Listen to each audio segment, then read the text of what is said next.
Hello. हाँ जी, नमस्कार साथियों। स्वागत है आप सभी का इस प्लेटफॉर्म पर। आज की अपनी जो क्लास रहने वाली है वो है राजस्थान आर्थिक समीक्षा 2024। राजस्थान आर्थिक समीक्षा 2024 ये सारे एग्जाम को बोलते हैं इकोनॉमिक सर्वे। ठीक है, ये सारे एग्जाम को लगभग कवर और इसमें जितने भी डेटाज हैं, आंकड़े जितने भी या फिर जो करंट की जो योजनाएं चल रही हैं उनके बारे में पूछना है तो आप में से लगभग इसी इकोनॉमिक सर्वे है, इससे बाहर प्रश्न बहुत कम जाते हैं। और योजनाएं पूछनी है तो इससे पूछ लेंगे। कोई करंट का मुद्दा है वो एक्स्ट्रा हो सकता है। तो मान लो ये 1 साल तक चलती है, ये किताब जो 1 साल तक चलती है, सारे पेपर जो होते हैं ना तो इसी में से लगभग इसमें आ जाते हैं।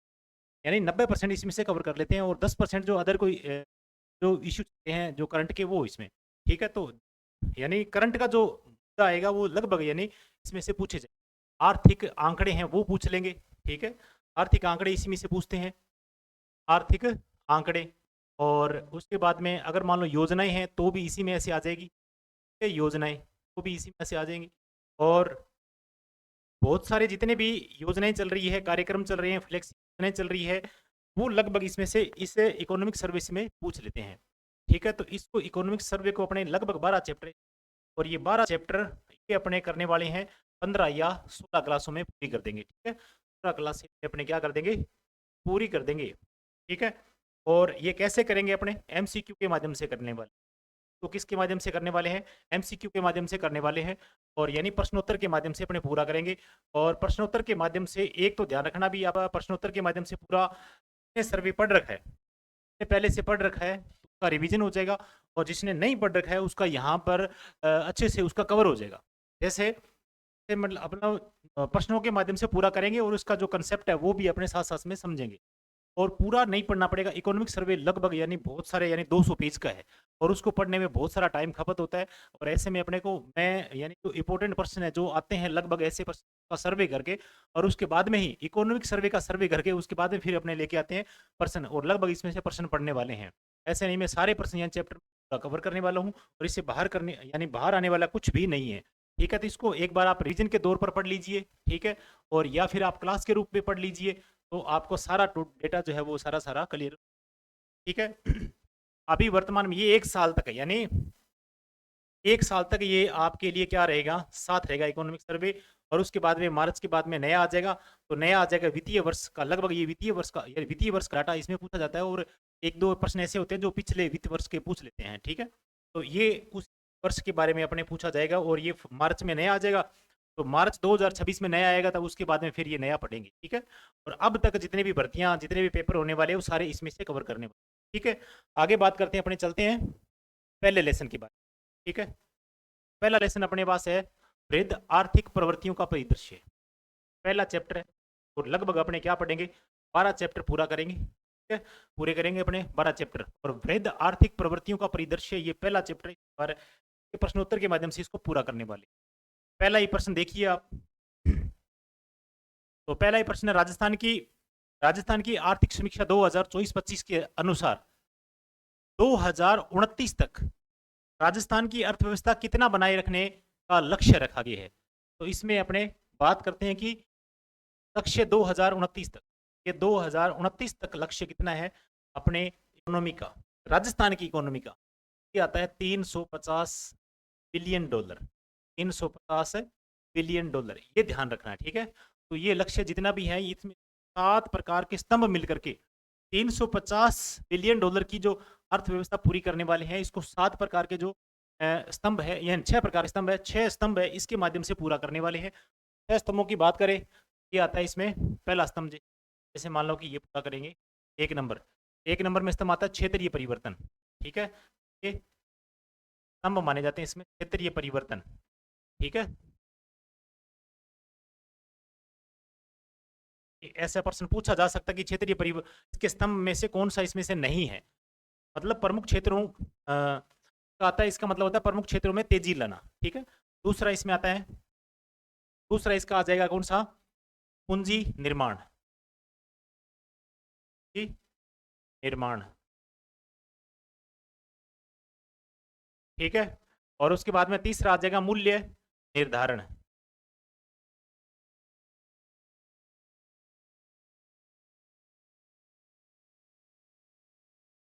ये निर्धारण। और चौथा आ जाएगा इसमें, चौथा कौन सा आ जाएगा इसमें, राजकोषीय प्रबंधन। राजकोषीय प्रबंधन, ये इसके 6 पिलर है क्या, किसके, 350 बिलियन डॉलर इकोनॉमी पूरी करने के लिए। और चौथा इसमें है वित्तीय सेवाएं,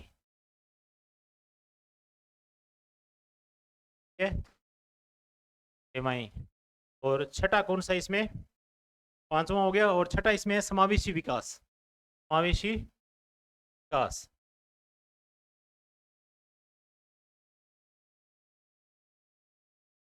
इन 6 पिलरों के माध्यम से अपने क्या करेंगे, 350 बिलियन डॉलर की जो इकोनॉमी है इसको अपने पूरा करने वाले हैं। तो आंसर क्या हो जाएगा, तो आंसर ये हो जाएगा,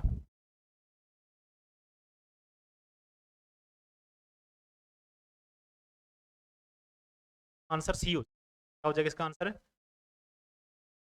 ये आपके पास पीडीएफ जैसे लिखी हुई है वैसे पीडीएफ आपके टेलीग्राम पर पहुंच जाएगा, आप इसको डाउनलोड कर लेना और अपने पास संधारित रख लेना।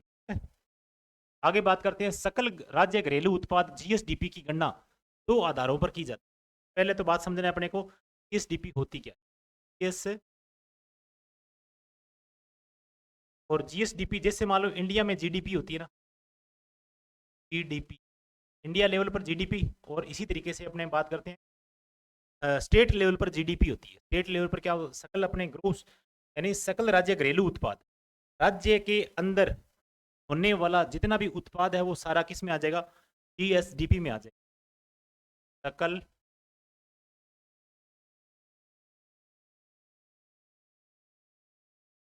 सकल राज्य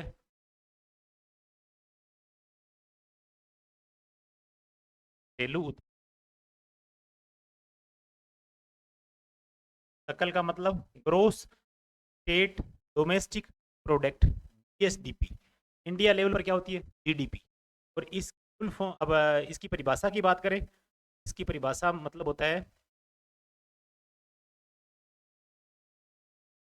एक राज्य की सीमा के अंतर्गत, एक राज्य के यानी इसकी परिभाषा के बारे में बात करें तो यानी एक वित्त वर्ष में, एक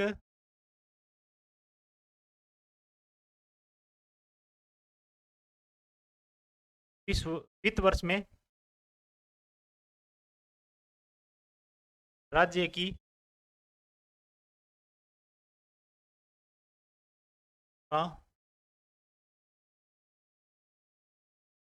में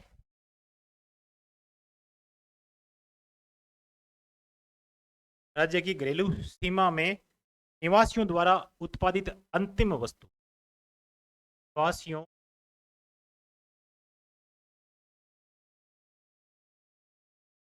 द्वारा उत्पादित अंतिम वस्तु एवं सेवाओं का मौद्रिक मूल्य, मौद्रिक मूल्य, ये क्या कहलाता है, ये कहलाता है, क्या कहलाता है, ध्यान रखना ठीक है ना। ऐसे ये इसके माध्यम से एक वित्त वर्ष में, एक वित्त वर्ष में राज्य की घरेलू सीमा में निवासियों द्वारा उत्पादित अंतिम वस्तु एवं सेवाओं का मौद्रिक मूल्य ही क्या कहलाता है, जीएसडीपी। ऐसे ही ये क्या कहलाता है, राज्य की घरेलू, एक देश की घरेलू सीमा के अंतर्गत निवासियों द्वारा उत्पादित अंतिम वस्तु या सेवाओं का मौद्रिक मूल्य क्या कहलाता है। जब देश का नाम आ जाए तब अपने जीडीपी बोलेंगे, जब अपने राज्य का नाम आ जाए अपने क्या बोलेंगे, जीएसडीपी। अब वर्तमान यानी सकल घरेलू उत्पाद यानी जीएसडीपी की गणना 2 आधारों पर की जाती है, स्थिर कीमत और प्रचलित कीमत। ध्यान रखना, स्थिर कीमत और प्रचलित दो कीमत पर की जाती है, ठीक है। एक तो होता है स्थिर कीमत, जो अपने यानी उतार चढ़ाव, जिस अर्थव्यवस्था में उतार चढ़ाव बहुत कम होया हो या फिर महंगाई को अपने क्या करते हैं वो बराबर में लेके आते हैं। ऐसे में यानी आज जैसे मान लो कि पिछले वर्ष कितनी महंगाई थी और आज के वर्ष अगर एक वर्ष बाद में देखें तो महंगाई कितनी हो जाएगी, डबल में हो सकती है कई बार। ऐसे में यानी ये काउंट करेंगे तो इसका मतलब ये जो निर्णय निकल के आएगा वो एकदम सही नहीं आएगा। और ऐसे में एक आधार वर्ष मानते हैं तो पीछे का जहां पर यानी उतार चढ़ाव बहुत कम, महंगाई यानी बराबर से, ऐसे तो ऐसे वर्ष को अपने क्या कर लेते हैं, स्थिर वर्ष मान करके और इसके ऊपर स्थिर कीमत के आधार पर इसको मान लेते हैं। तो ये सकल घरेलू उत्पाद जो इसकी गणना करते हैं वो स्थिर कीमत और प्रचलित की आज की वर्तमान की जो वर्तमान वर्ष वित्तीय वर्ष है उसकी कीमत है, और एक पीछे का वर्ष है उसको स्थिर कीमत या स्थिर वर्ष या एक आधार वर्ष मानते हैं। आधार वर्ष मान करके और उसके बाद में उस कीमत के आधार पर इसकी तुलना की जाती है। ऐसे में स्थिर कीमत का आधार वर्ष यानी कौन सा है, आधार वर्ष बताना है अपने को, एक कौन से आधार वर्ष से ये स्थिर कीमत है या इसका जो जीडीपी है वो उठ बताते हैं। तो ऐसे मामले में अपने राज्य की जीएसडीपी के बारे में बात करें, आधार वर्ष माना जाता है कौन सा, ये माना जाता है 2011-12, 2011-12, ठीक है, 2011-12 इसका आधार वर्ष माना जाएगा। आगे बात करते हैं नेक्स्ट, स्थिर कीमत पर जीएसडीपी कितनी है। स्थिर कीमत पर जीएसडीपी आधार वर्ष इसका 2011-12 है, जीएसडीपी है कितनी, यानी राज्य सकल राज्य घरेलू उत्पाद है कितनी, 9.06 लाख करोड़, 9.06 लाख करोड़ है, 9.06 लाख करोड़ है, याद रखें 9.06 लाख करोड़। और प्रचलित कीमत पर कितनी है, प्रचलित कीमत की बात करें तो क्या आ जाएगी 17.04 लाख करोड़ आ जाएगी, 9.06 लाख है यानी 9.06 लाख करोड़, ठीक है, लाख करोड़। और प्रचलित कीमत की बात करें तो कितना आ जाएगा इसका, यानी 17.04 लाख करोड़, ये इसकी यानी टोटल सकल घरेलू उत्पाद है, ये सकल राज्य घरेलू उत्पाद है ये टोटल स्थिर कीमत पर, और ये प्रचलित कीमत। याद रखें ये डाटा आपको याद होना चाहिए, ऐसा डाटा पूछा जा सकता है आपको ऑप्शन में देख के, ठीक है। और उसके बाद में तीसरे प्रश्न पर आ जाओ, स्थिर कीमत पर राजस्थान के सकल राज्य घरेलू उत्पाद 2024-25 की वृद्धि दर क्या रही है, यानी वृद्धि दर पूछी, इसमें क्या पूछा, इसमें वृद्धि दर पूछा, इसमें वो क्या रहने वाली है या क्या रही है और किस पे कौन सी कीमत पर ये स्थिर। ये देखो स्थिर कीमत प्रचलित कीमत ये है ना, ये बहुत ज्यादा इंपॉर्टेंट को याद रखना है, अलग अलग दोनों कीमतों पर, स्थिर कीमत पर अलग है और प्रचलित कीमत पर अलग है, ठीक है। ऐसे में यानी इसकी वृद्धि दर कितनी रही है सकल राज्य घरेलू उत्पाद की, इस ऑप्शन में कौन सा सही हो जाएगा 7.88, 12.17 और 12.02 या 7.82 का ऑप्शन में क्या हो जाएगा इसका सही 7.82%, आंसर क्या हो जाएगा 7.82%, ठीक है, ये ध्यान रखोगे, ठीक है, इतना आप ध्यान रखना भी, ठीक है। आगे बात करते हैं, फिर आगे बात करते हैं नेक्स्ट प्रश्न पर, यानी देखो स्थिर कीमत पर वृद्धि दर क्या रही है, स्थिर कीमत पर वृद्धि दर क्या रही है, स्थिर कीमत पर वृद्धि दर क्या रही है 7.82%, ठीक है। और प्रचलित कीमत पर कितनी रही है 12.2%, 12.02%, 12.02% वृद्धि दर रही है, ध्यान रखना। जीएसडीपी की है, ठीक है, राज्य घरेलू उत्पाद की। आगे बात करते हैं भारत की जीडीपी में राजस्थान की जीडीपी यानी राजस्थान की जीएसडीपी, राजस्थान की जीएसडीपी का क्या योगदान है या कितना % योगदान रहा है, कौन सी कीमतों पर ये रहा है, ये स्थिर कीमत की बात हो रही है, स्थिर कीमत की बात हो रही है। और इस पर यानी भारत की जीडीपी में राजस्थान का योगदान बताना है, भारत की जीडीपी में राजस्थान का योगदान बताना है कितने % रही है, इसका आंसर क्या हो जाएगा, इसका आंसर हो जाएगा 6.90%, यानी सॉरी 4.90%, 4.90% का मतलब है लगभग 5%, लगभग कितने %, लगभग 5% बता सकते हैं कि जीडीपी यानी भारत की जीडीपी में राजस्थान की जीएसडीपी का योगदान कितना है, तो इसका आंसर निकल के आएगा 5%, कितना आएगा 5%, ठीक है। आगे बात करते हैं, नेक्स्ट बात करते हैं, ये तो था स्थिर कीमत पर। अगर बात करें प्रचलित कीमत पर, तो प्रचलित कीमत की बात करें तो इसका कितना आ जाएगा, इसका आ जाएगा 5.26%, 5.26%, ये है प्रचलित कीमत पर। और ये है अपने पास कौन सी 4.90, ये है स्थिर कीमत पर, 4.90 जो है स्थिर कीमत पर। देखो एक बार आपको इसको रिवीजन कर लो, जैसे मान लो कि आपको यानी जीएसडीपी है कितनी टोटल, जीएसडीपी की बात करें, जीएसडीपी यानी स्थिर कीमत पर, स्थिर कीमत पर कितनी है 7.04%, नहीं सॉरी जो 9.06 लाख करोड़। और जीएसडीपी कितने प्रचलित कीमत पर, प्रचलित कीमत पर कितनी है प्रचलित कीमत की बात करें तो ये कितनी आ जाएगी, ये आ जाएगी अपने पास है यानी 17.04, 17.04 लाख। अब इसकी यानी वृद्धि दर के बारे में बात करें तो स्थिर कीमत पर वृद्धि दर कितनी है, 7.82%, 7.82%।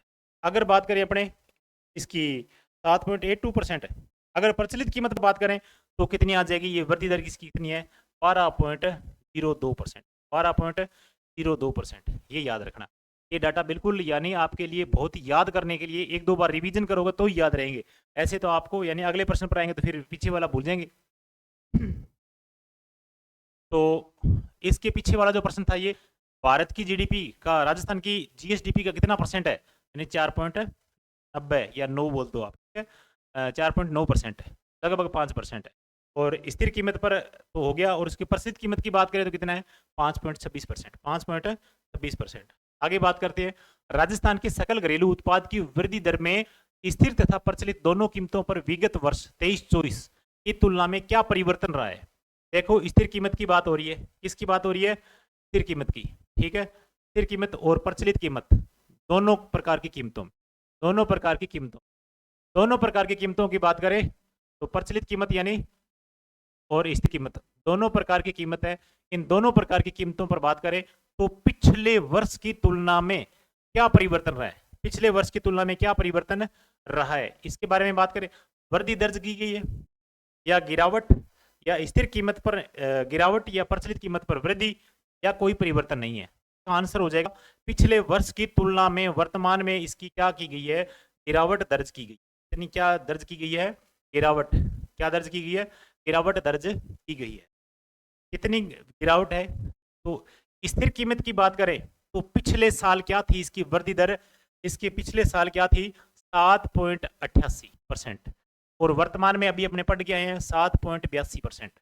तो बताइए 88 से 82 आ गई, इसका मतलब माइनस हुआ है कि नहीं है, ये देखो माइनस हुआ है, ठीक है, माइनस हो गई।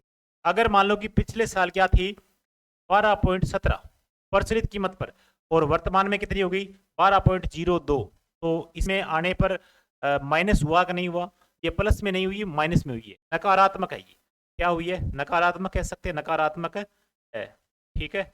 वृद्धि दर नकारात्मक है, वृद्धि दर क्या है इसमें, नकारात्मक है।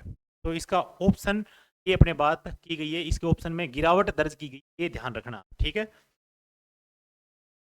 तो जीएसडीपी, जीएसडीपी की बात करें तो 9.0 कितनी है, 9 पॉइंट, याद रखो साथ में 06 लाख, 06 लाख करोड़, और ये स्थिर कीमत पर, स्थिर कीमत। और प्रचलित कीमत की बात करें तो ये आ जाएगी 17 पॉइंट कितने, 17.04, 17.04 लाख करोड़, याद रखो। वृद्धि दर कितनी है, 7.82%, ठीक है, याद रखो ये चीजें। और भारत की जीडीपी का जो राजस्थान की जीएसडीपी है वो कितनी है, लगभग 5%, यानी अगर पूरा डाटा पूछे तो 4.9%। और 5.26 क्या है प्रचलित कीमत पर, 4.9 क्या है स्थिर कीमत पर, इसकी भारत की जीडीपी का, राजस्थान का जीएसडीपी। आगे बात करें स्थिर कीमत पर 2011-12, देखो ये आधार वर्ष है, ठीक है, 2011 स्थिर कीमत का 2011-12 आधार वर्ष है। 2024-25 में भारत की जीडीपी व राजस्थान की जीएसडीपी में वृद्धि का दर कौन सा युग्म सही है, यानी भारत की जीडीपी, ठीक है, और राजस्थान की जीएसडीपी दोनों दे रखी है इसमें, और वृद्धि दर दोनों की क्या दे रखी है, वृद्धि दर दे रखी है, क्या दे रखी है, वृद्धि दर, दोनों की वृद्धि दर का युग्म सही बताना है, कौन सा युग्म सही है। तो अपने भारत की जीडीपी पढ़ी नहीं है अभी तक, राजस्थान की जीडीपी जीएसडीपी पढ़ ली, राजस्थान की जीएसडीपी कितनी है, 7 पॉइंट, वृद्धि दर बताना है, ठीक है, 7.82%। अब देखो इधर वाले में 7.82% ढूंढ लो, ये ऐसा पर्सन, यानी ये तो अपने चलो ठीक है, अपने घर की बात है कि भी अपने मिल जाएगा, ठीक है, इधर देखने से, और हो सकता है नहीं मिले, 7.82 इधर भी देखा इधर भी देखा है, तो ऐसे में कंफ्यूज हो जाएगा। तो याद रखनी है आपको कि भारत की जीडीपी है ना, वो भी याद रखनी है कि 6.4% है, कितनी है, 6.4% वृद्धि दर है भारत की जीडीपी का, और राजस्थान की जीडीपी कितनी है, 7.82%, कितनी है, 7.82% है, याद रखें ये 7.82%, और भारत की कितनी है, 6.4%। आगे बात करें प्रचलित कीमत पर 24-25 में भारत की जीडीपी, राजस्थान की जीएसडीपी में वृद्धि दर का कौन सा युग्म है? अब अपने को प्रचलित कीमत, प्रचलित कीमत का मतलब है अपने स्थिर कीमत पढ़ गए हैं। स्थिर कीमत, स्थिर कीमत के ऊपर अपने बात की थी 7.88 है, नहीं 82%, ठीक है, ये अपने कर ली। और प्रचलित कीमत थी ये 12 पॉइंट कितनी थी, 12.02%, कितनी, 12.02%। ये राजस्थान की है, ये राजस्थान की है, और भारत की अपने को अभी तक पता नहीं है, ठीक है, अब पता लग जाएगी। पहले तो स्थिर कीमत पर पढ़ ली हमने, भारत की कितनी है, 6.4%, ठीक है, ये इंडिया लेवल पर बात है, इंडिया लेवल पर 6.4 स्थिर कीमत पर, और प्रचलित पर कितनी है, प्रचलित राजस्थान की पढ़ ली 12.02 है, 12.02 इसमें भी है, इसमें भी है। अब अपने को ये 7.82 राजस्थान की है ना, तो इसमें ये नहीं है, ये है प्रचलित कीमत का, 9.7 और 12.02, ये प्रचलित कीमत की वृद्धि दर बताई जा रही है, प्रचलित कीमत की वृद्धि दर बताई जा रही है, ध्यान रखें, ये 9.7% व 12.02% इसकी प्रचलित कीमत दर, यानी भारत की जीडीपी और अपने राजस्थान की जीएसडीपी, राजस्थान की, याद रखें, ठीक है, ये याद रखना भी भूलना मत, और इसको एक दो बार रिवीजन करना, रिवीजन करोगे तो ही याद रहेगा ये, ठीक है। आगे बात करते हैं इसमें, वर्ष 2024-25 में स्थिर तथा प्रचलित कीमत दोनों पर बात कर रहे हैं। राजस्थान की आर्थिक वृद्धि दर अखिल भारतीय आर्थिक वृद्धि दर की तुलना में क्या परिवर्तन रहा है, इस पर ये बात हो रही है अपने पास है कौन सी, एक तो है स्थिर कीमत और दूसरी कौन सी है, प्रचलित, और दोनों कीमत की बात हो रही है, प्रचलित और दोनों कीमत पर बात हो रही है। आर्थिक वृद्धि दर अखिल भारतीय आर्थिक वृद्धि दर की तुलना में क्या रही है, यानी पूरे देश की जो आर्थिक वृद्धि दर की तुलना है दोनों कीमत पर, वो भी दोनों कीमत पर, ये भी दोनों कीमत पर, इनमें क्या परिवर्तन या क्या तुलना रही है, तुलना करके बताएंगे। तो ऑप्शन में क्या आ जाएगा, जैसे मान लो कि इसमें ऑप्शन अधिक रही है या कम रही है या लगभग समान रही है या स्थिर अधिक या प्रचलित, यानी स्थिर जो कीमत पर है वो अधिक है और प्रचलित पर क्या रही है, कम। तो इसका आंसर क्या हो जाएगा, इसका आंसर हो जाएगा अपने पास है कि प्रचलित दोनों कीमतों पर अखिल भारतीय आर्थिक वृद्धि दर की तुलना में राजस्थान की जो अर्थव्यवस्था या आर्थिक वृद्धि दर है वो क्या रही है, वो रही है अधिक, क्या रही है, वो रही है अपने पास है अधिक रही है। कौन सी रही है, अधिक। कैसे अधिक रही है, जैसे मान लो कि अपने पास है, अगर बात करें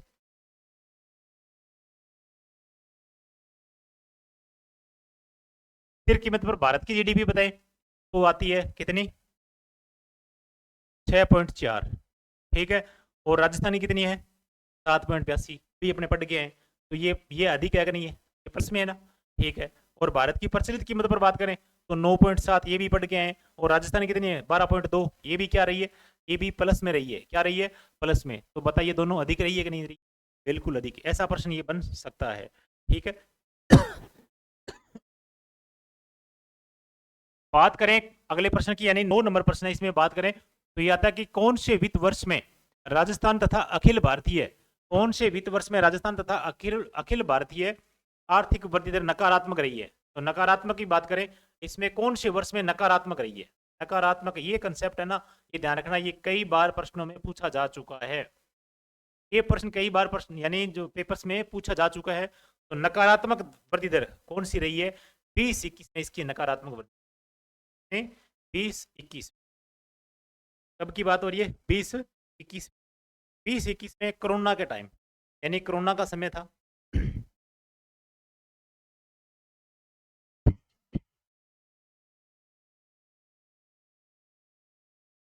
कोरोना काल में। और कितनी रही है, भारत की जीडीपी में, भारत की जीडीपी में ये 6.6% कमी दर्ज की गई। राजस्थान की जीएसडीपी में 20 की तुलना में 20-21 में 2.9% कमी, 2.9% यानी कमी दर्ज की गई है, ठीक है। अब अपने बात करते हैं 10 नंबर प्रश्न की। देखो अभी नेक्स्ट प्रश्न बात करें तो आता है स्थिर कीमत पर राजस्थान की एनएसडीपी अब देखो कंसेप्ट है ये, जीएसडीपी का कंसेप्ट हो गया। अब उसके बाद में बात करते हैं एनएसडीपी का concept. Net NSDP net state domestic domestic product act, ये हो जाएगा एनएसडीपी, यानी शुद्ध राज्य घरेलू उत्पाद, राज्य घरेलू उत्पाद, राज्य राज्य घरेलू। ये कैसे ज्ञात करते हैं? जैसे अपने पास क्या है, जीएसडीपी, ठीक है, जीएसडीपी, इसमें से अपने घटा देंगे, क्या घटाएंगे? मूल्य ह्रास। ये ह्रास घटा, ये ह्रास का मतलब क्या होता है? कोई अपने मशीन या कोई अपने कुछ भी प्रोडक्ट अपने खरीदा या बनाया, ठीक है, इसके मूल्य आज वर्तमान में मूल्य कितना है? 1 लाख रुपए। 1 साल बाद में कितना हो जाएगा? 1 लाख तो रहने वाला नहीं है उसका, इसका अगर माइनस हो जाएगा, कितना परसेंट है? अगर मान लो कि 20% का यानी 20,000 रुपये भी गिरता है इसका मूल्य, आज मान लो गाड़ी खरीदते हैं अपने, 10 लाख की गाड़ी खरीदते, 1 साल बाद में आपकी इनकम होगी 8 लाख रुपए, 7 लाख रुपए, ये 3 लाख माइनस हो गए। वो जो माइनस हो गए वो हटा दो, इसको हटा करके पीछे कितने बचे? 7 लाख। अब 7 लाख जो है ना, वो अपने क्या रहेंगे? नेट स्टेट डोमेस्टिक प्रोडक्ट रहेंगे, यानी शुद्ध राज्य घरेलू उत्पाद रहेगा, वो शुद्ध राज्य घरेलू उत्पाद रहेगा। समझ में आई बात है? मूल्य ह्रास जो है ना, जितना भी मूल्य ह्रास हो रहा है ना, उसको माइनस कर देंगे, उसको माइनस करेंगे तो नेट बचेगा अपने पास। आज वर्तमान में अपने पास 10 लाख की संपत्ति है, उसमें से 10 लाख की संपत्ति है, कोई भी अपने पूंजीगत संपत्ति स्थायी निर्माण करते हैं, स्थायी पूंजीगत संपत्ति का निर्माण करते हैं, तो वो माइनस हो जाएगा जो मूल्य ह्रास होता है। आज कोई मशीन लगाते हैं, वो 1 साल बाद में घिसती है, 1 साल बाद में मरम्मत मांगती है, या जो भी है उसमें डाउन आती है उसकी वैल्यू में, यानी वैल्यू में अगर गिरावट आती है, तो उसी तरीके से उसके मूल्य में गिरावट आना ही मूल्य ह्रास है। और मूल्य ह्रास जब वो स्थिर हो जाएगा, 1 साल बाद में, 2 साल बाद में और ज्यादा कम हो जाएगा, 3 साल बाद में और ज्यादा कम हो जाएगा, ऐसे में जितना बचता जाएगा वो क्या रहेगा इसमें? यानी नेट रहेगा, यानी जीडीपी माइनस मूल्य ह्रास कर देंगे या अपने कर देंगे, तो ये आ जाएगा G N S N S. अब यानी जीडीपी का टोटल अगर बात करें, जीडीपी का जीएसडीपी, जीएसडीपी में मूल्य ह्रास कर देंगे तो क्या हो जाएगा? यानी अपने पास राज्य घरेलू उत्पाद बचेगा। क्या बचेगा अपने पास? शुद्ध राज्य घरेलू उत्पाद बचेगा, सकल घरेलू उत्पाद माइनस मूल्य ह्रास, ठीक है ना। स्थायी पूंजीगत उपभोग को घटा करके क्या है कि स्थायी पूंजीगत इस जीएसडीपी जीएस में से अपने घटा देंगे, क्या घटा देंगे? स्थायी पूंजी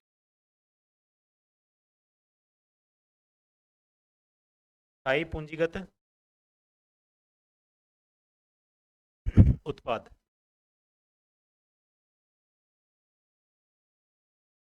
घटाकर, घटा करके अपने क्या करते हैं? प्राप्त करते हैं, क्या चीज़ है? एसडीपी प्राप्त, ऐसे ऐसे प्राप्त कर लेते हैं। एसडीपी, एसडीपी माइनस में स्थायी पूंजीगत उत्पाद को घटाएंगे, ठीक है। या फिर स्थायी पूंजीगत का मतलब है, स्थायी पूंजीगत उत्पाद है, जैसे मान लो कि अपने पास कोई मशीनरी है, 1 साल ज़्यादा चलने वाली है, तो उसको स्थायी में काउंट होगी। 1 साल से ज़्यादा अगर चलती है तो वो अपने स्थायी में काउंट होती है। स्थायी पूंजीगत अपने पास है उत्पाद है, और उसमें से मूल्य ह्रास होता है, क्या कहलाता है? एनएसडीपी में, यानी उसके उत्पाद को घटा कर पूंजीगत स्थायी उत्पाद में से जो वैल्यू है वो घटाई जाती है। उसमें वैल्यू जो है इसमें क्या कर देंगे अपने? उत्पाद का राज्य यानी उत्पाद घटा करके अपने क्या कर देंगे? पूंजीगत जो उत्पाद है उसको घटा करके स्थायी उसकी वैल्यू घटा करके अपने क्या काउंट करते हैं?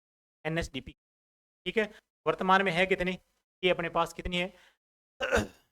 8.03 या 12.23 या फिर अपने पास 15.25 का आंसर अपने पास क्या हो जाएगा? इसका आंसर हो जाएगा अपने पास 8.3% है, 8.03%, 8. ठीक है। आगे बात करें, आता है प्रचलित कीमत पर राज्य की एनएसडीपी 2024-25 की वृद्धि दर कितनी रही है। तो ये तो थी अपने स्थिर कीमत पर बात हो रही है, स्थिर कीमत की बात हो रही है, ये स्थिर कीमत पर है। और अब अपने बात करें स्थिर कीमत प्रचलित कीमत की एनएसडीपी बात करें तो कितनी आ जाएगी प्रचलित कीमत पर एनएसडीपी। तो प्रचलित कीमत पर एनएसडीपी बताएं, ये आ जाएगी अपने पास है 12.23। ठीक, 12.23 याद करो। टोटल जीएसडीपी 9.4 पर है, 9.04 लाख करोड़।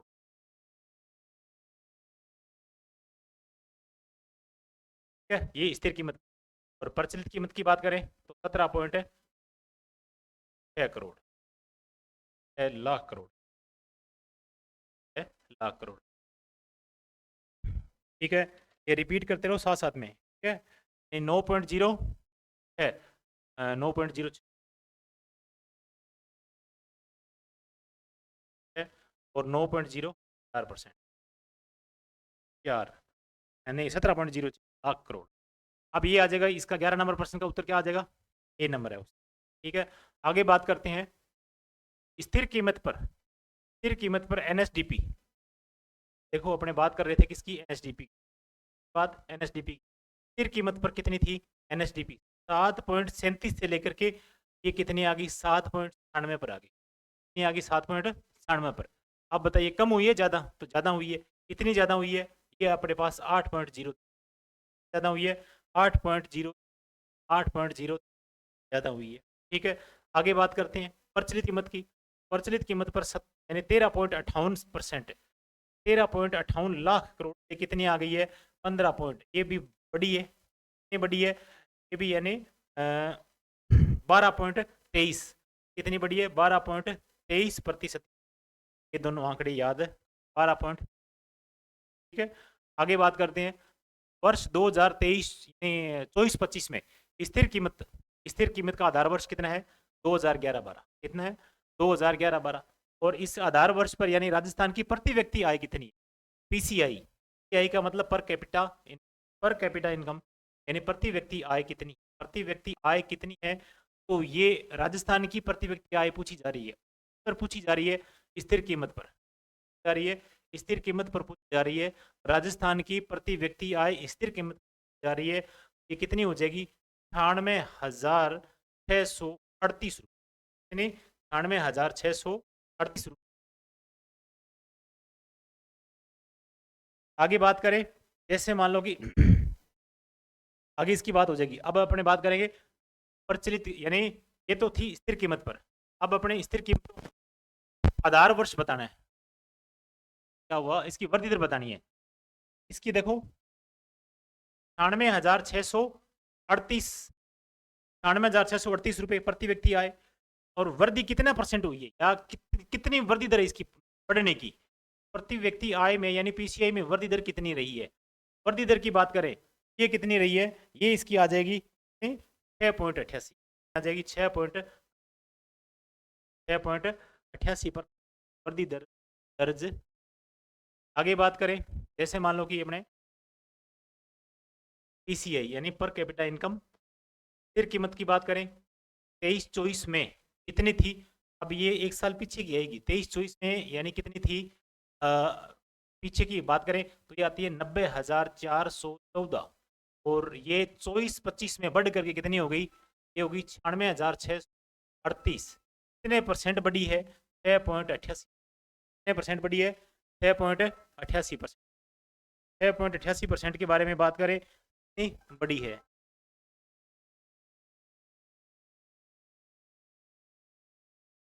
और प्रचलित कीमत 2023-24 में, प्रचलित कीमत 2023-24 में कितनी थी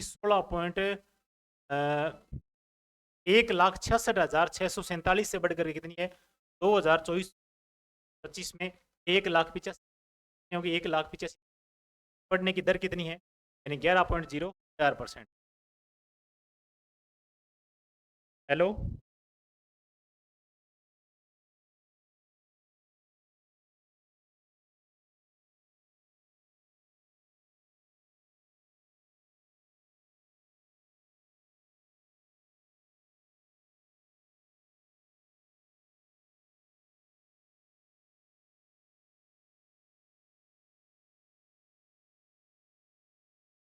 हाँ जी, आगे अपने बात है। देखो एनएसडीपी पर कैपिटा इनकम जो प्रति व्यक्ति आय निकालने के लिए अपने को करना पड़ता है राज्य घरेलू उत्पाद, एनएसडीपी। एनएस याद रखना भी, एनएसडीपी के आधार पर निकालते हैं। एसडीपी के आधार पर नए निकाल करके अपने को निकालना है, एनएसडीपी के आधार पर निकालना है शुद्ध राज्य घरेलू उत्पाद। और इसमें भाग देना है, किसका भाग देना है? राज्य की टोटल का नहीं देना है भाग, राज्य की मध्यम वर्षीय कुल जनसंख्या। अब बताइए मध्यम वर्षीय कौन सी है? मध्यम वर्षीय 15 साल से लेकर के 15 वर्ष से लेकर 64 वर्ष तक, 15 वर्ष से लेकर के 64 वर्ष तक व्यक्तियों की संख्या, 15 वर्ष से लेकर के 64 वर्ष तक, यानी राज्य के जो व्यक्ति है या नागरिक है, जनसंख्या है, उन संख्याओं का टोटल में अपने क्या करेंगे? एनएसडीपी भाग देंगे। तो ये क्या आ जाएगी? प्रति व्यक्ति आय निकल, प्रति व्यक्ति आय काउंट करने का एक, ठीक है। और जैसे मान लो कि वर्तमान में कितनी है? वर्तमान में 96,638, और प्रचलित पे बात करें तो 1,85,000 यानी 1,85,053 रुपये। और वृद्धि दर की बात करें तो 6.88%, और प्रचलित की वृद्धि दर की बात करें तो 11.04%, 11.04%। अगले प्रश्न की बात करते हैं, इसमें आते हैं स्थिर कीमत 2011-12 के आधार पर वित्त वर्ष 2023-24 भारत तथा राजस्थान की प्रति व्यक्ति आय वृद्धि दर, दोनों की आय भारत की और अगर मान लो कि राजस्थान की, दोनों की तुलना करें, कौन सा युग्म सही? युग्म प्रति व्यक्ति आय और प्रति व्यक्ति आय का वृद्धि दर है ना, वो बताना इसमें। प्रति व्यक्ति आय का वृद्धि दर अपने अभी पढ़ गया है। राजस्थान की प्रति व्यक्ति आय का बात हो रही है, ये देखो स्थिर कीमत पर बात हो रही है, ठीक है। अभी अपने पढ़ गया है 6.88, कितना है? 6.88। अब राजस्थान वाला ढूंढ लो, राजस्थान का दूसरे पे कौन सा 6.88 है? तो राजस्थान का 6.88 है, भारत का कितना हो जाएगा? 5 का कितना है? 5.3%। याद रखो ये 5.3% और 6.88, ये युग्म इसका क्या हो जाएगा? सही हो जाएगा। आगे बात करें तो प्रचलित कीमत के आधार पर, अब देखो ये प्रचलित कीमत की बात हो रही है। पहले पिछले वाला प्रश्न स्थिर कीमत, अब ये है प्रचलित कीमत। आधार वर्ष 24-25, वित्त वर्ष 24-25 आता है इसमें। और भारत और राजस्थान की प्रति व्यक्ति आय में वृद्धि दर बतानी है और उसके संबंध में कौन सा युग्म सही है। तो ये प्रचलित कीमत की बात हो रही है, ये स्थिर कीमत का आंकड़ा है, ठीक है ना, ये स्थिर कीमत का आंकड़ा है। तो प्रचलित कीमत की बात हो रही है तो इसमें बात आती है 8.7% तो भारत की है और 11.4% है, ये है अपने पास है राजस्थान। कौन सा सही हो जाएगा? 7 यानी 8.07% और 11.0 ये भारत और राजस्थान की प्रति व्यक्ति आय की वृद्धि दर बतानी, वृद्धि दर ये, ठीक है। आगे बात करते हैं, नेक्स्ट बात करें भारत की। अगर बात करें जैसे मान लो कि स्थिर कीमत की, स्थिर कीमत पर कितनी है? 6.8%, ये 6.8%, ठीक है। अगर बात करें प्रचलित कीमत की, ये कितनी है? अपने पास है 11.4%,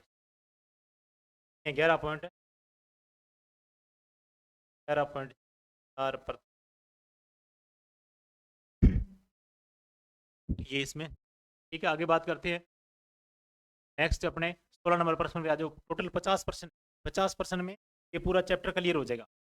सकल राज्य घरेलू उत्पाद, सॉरी, सकल राज्य घरेलू उत्पाद अपने कर लिया, कौन सा? एसडीपी कर लिया, एसडीपी। और उससे पहले क्या होता है? जीडीपी, ठीक है। और जीडीपी का मतलब एक देश के अंदर निवासियों द्वारा उत्पादित अंतिम वस्तुओं एवं सेवाओं का मौद्रिक मूल्य क्या कहलाता है? अगर एक राज्य में निवासियों द्वारा, एक वित्त वर्ष की बात हो रही, एक वित्त वर्ष में यानी राज्य के निवासियों द्वारा उत्पादित वस्तुओं एवं सेवाओं का मौद्रिक मूल्य क्या कहलाता है? एसडीपी। अब अपने बात आती है जीडीपी।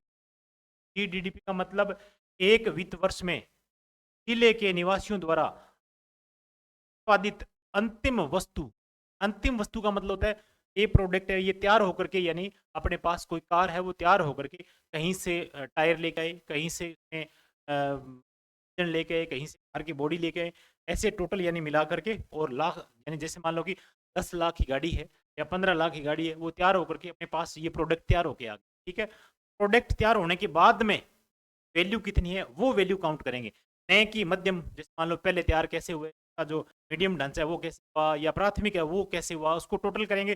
दोहरी गणना से बचने के लिए, दोहरी गणना से बचने के लिए अंतिम मूल्य है उसको वही अपने ऐड करेंगे।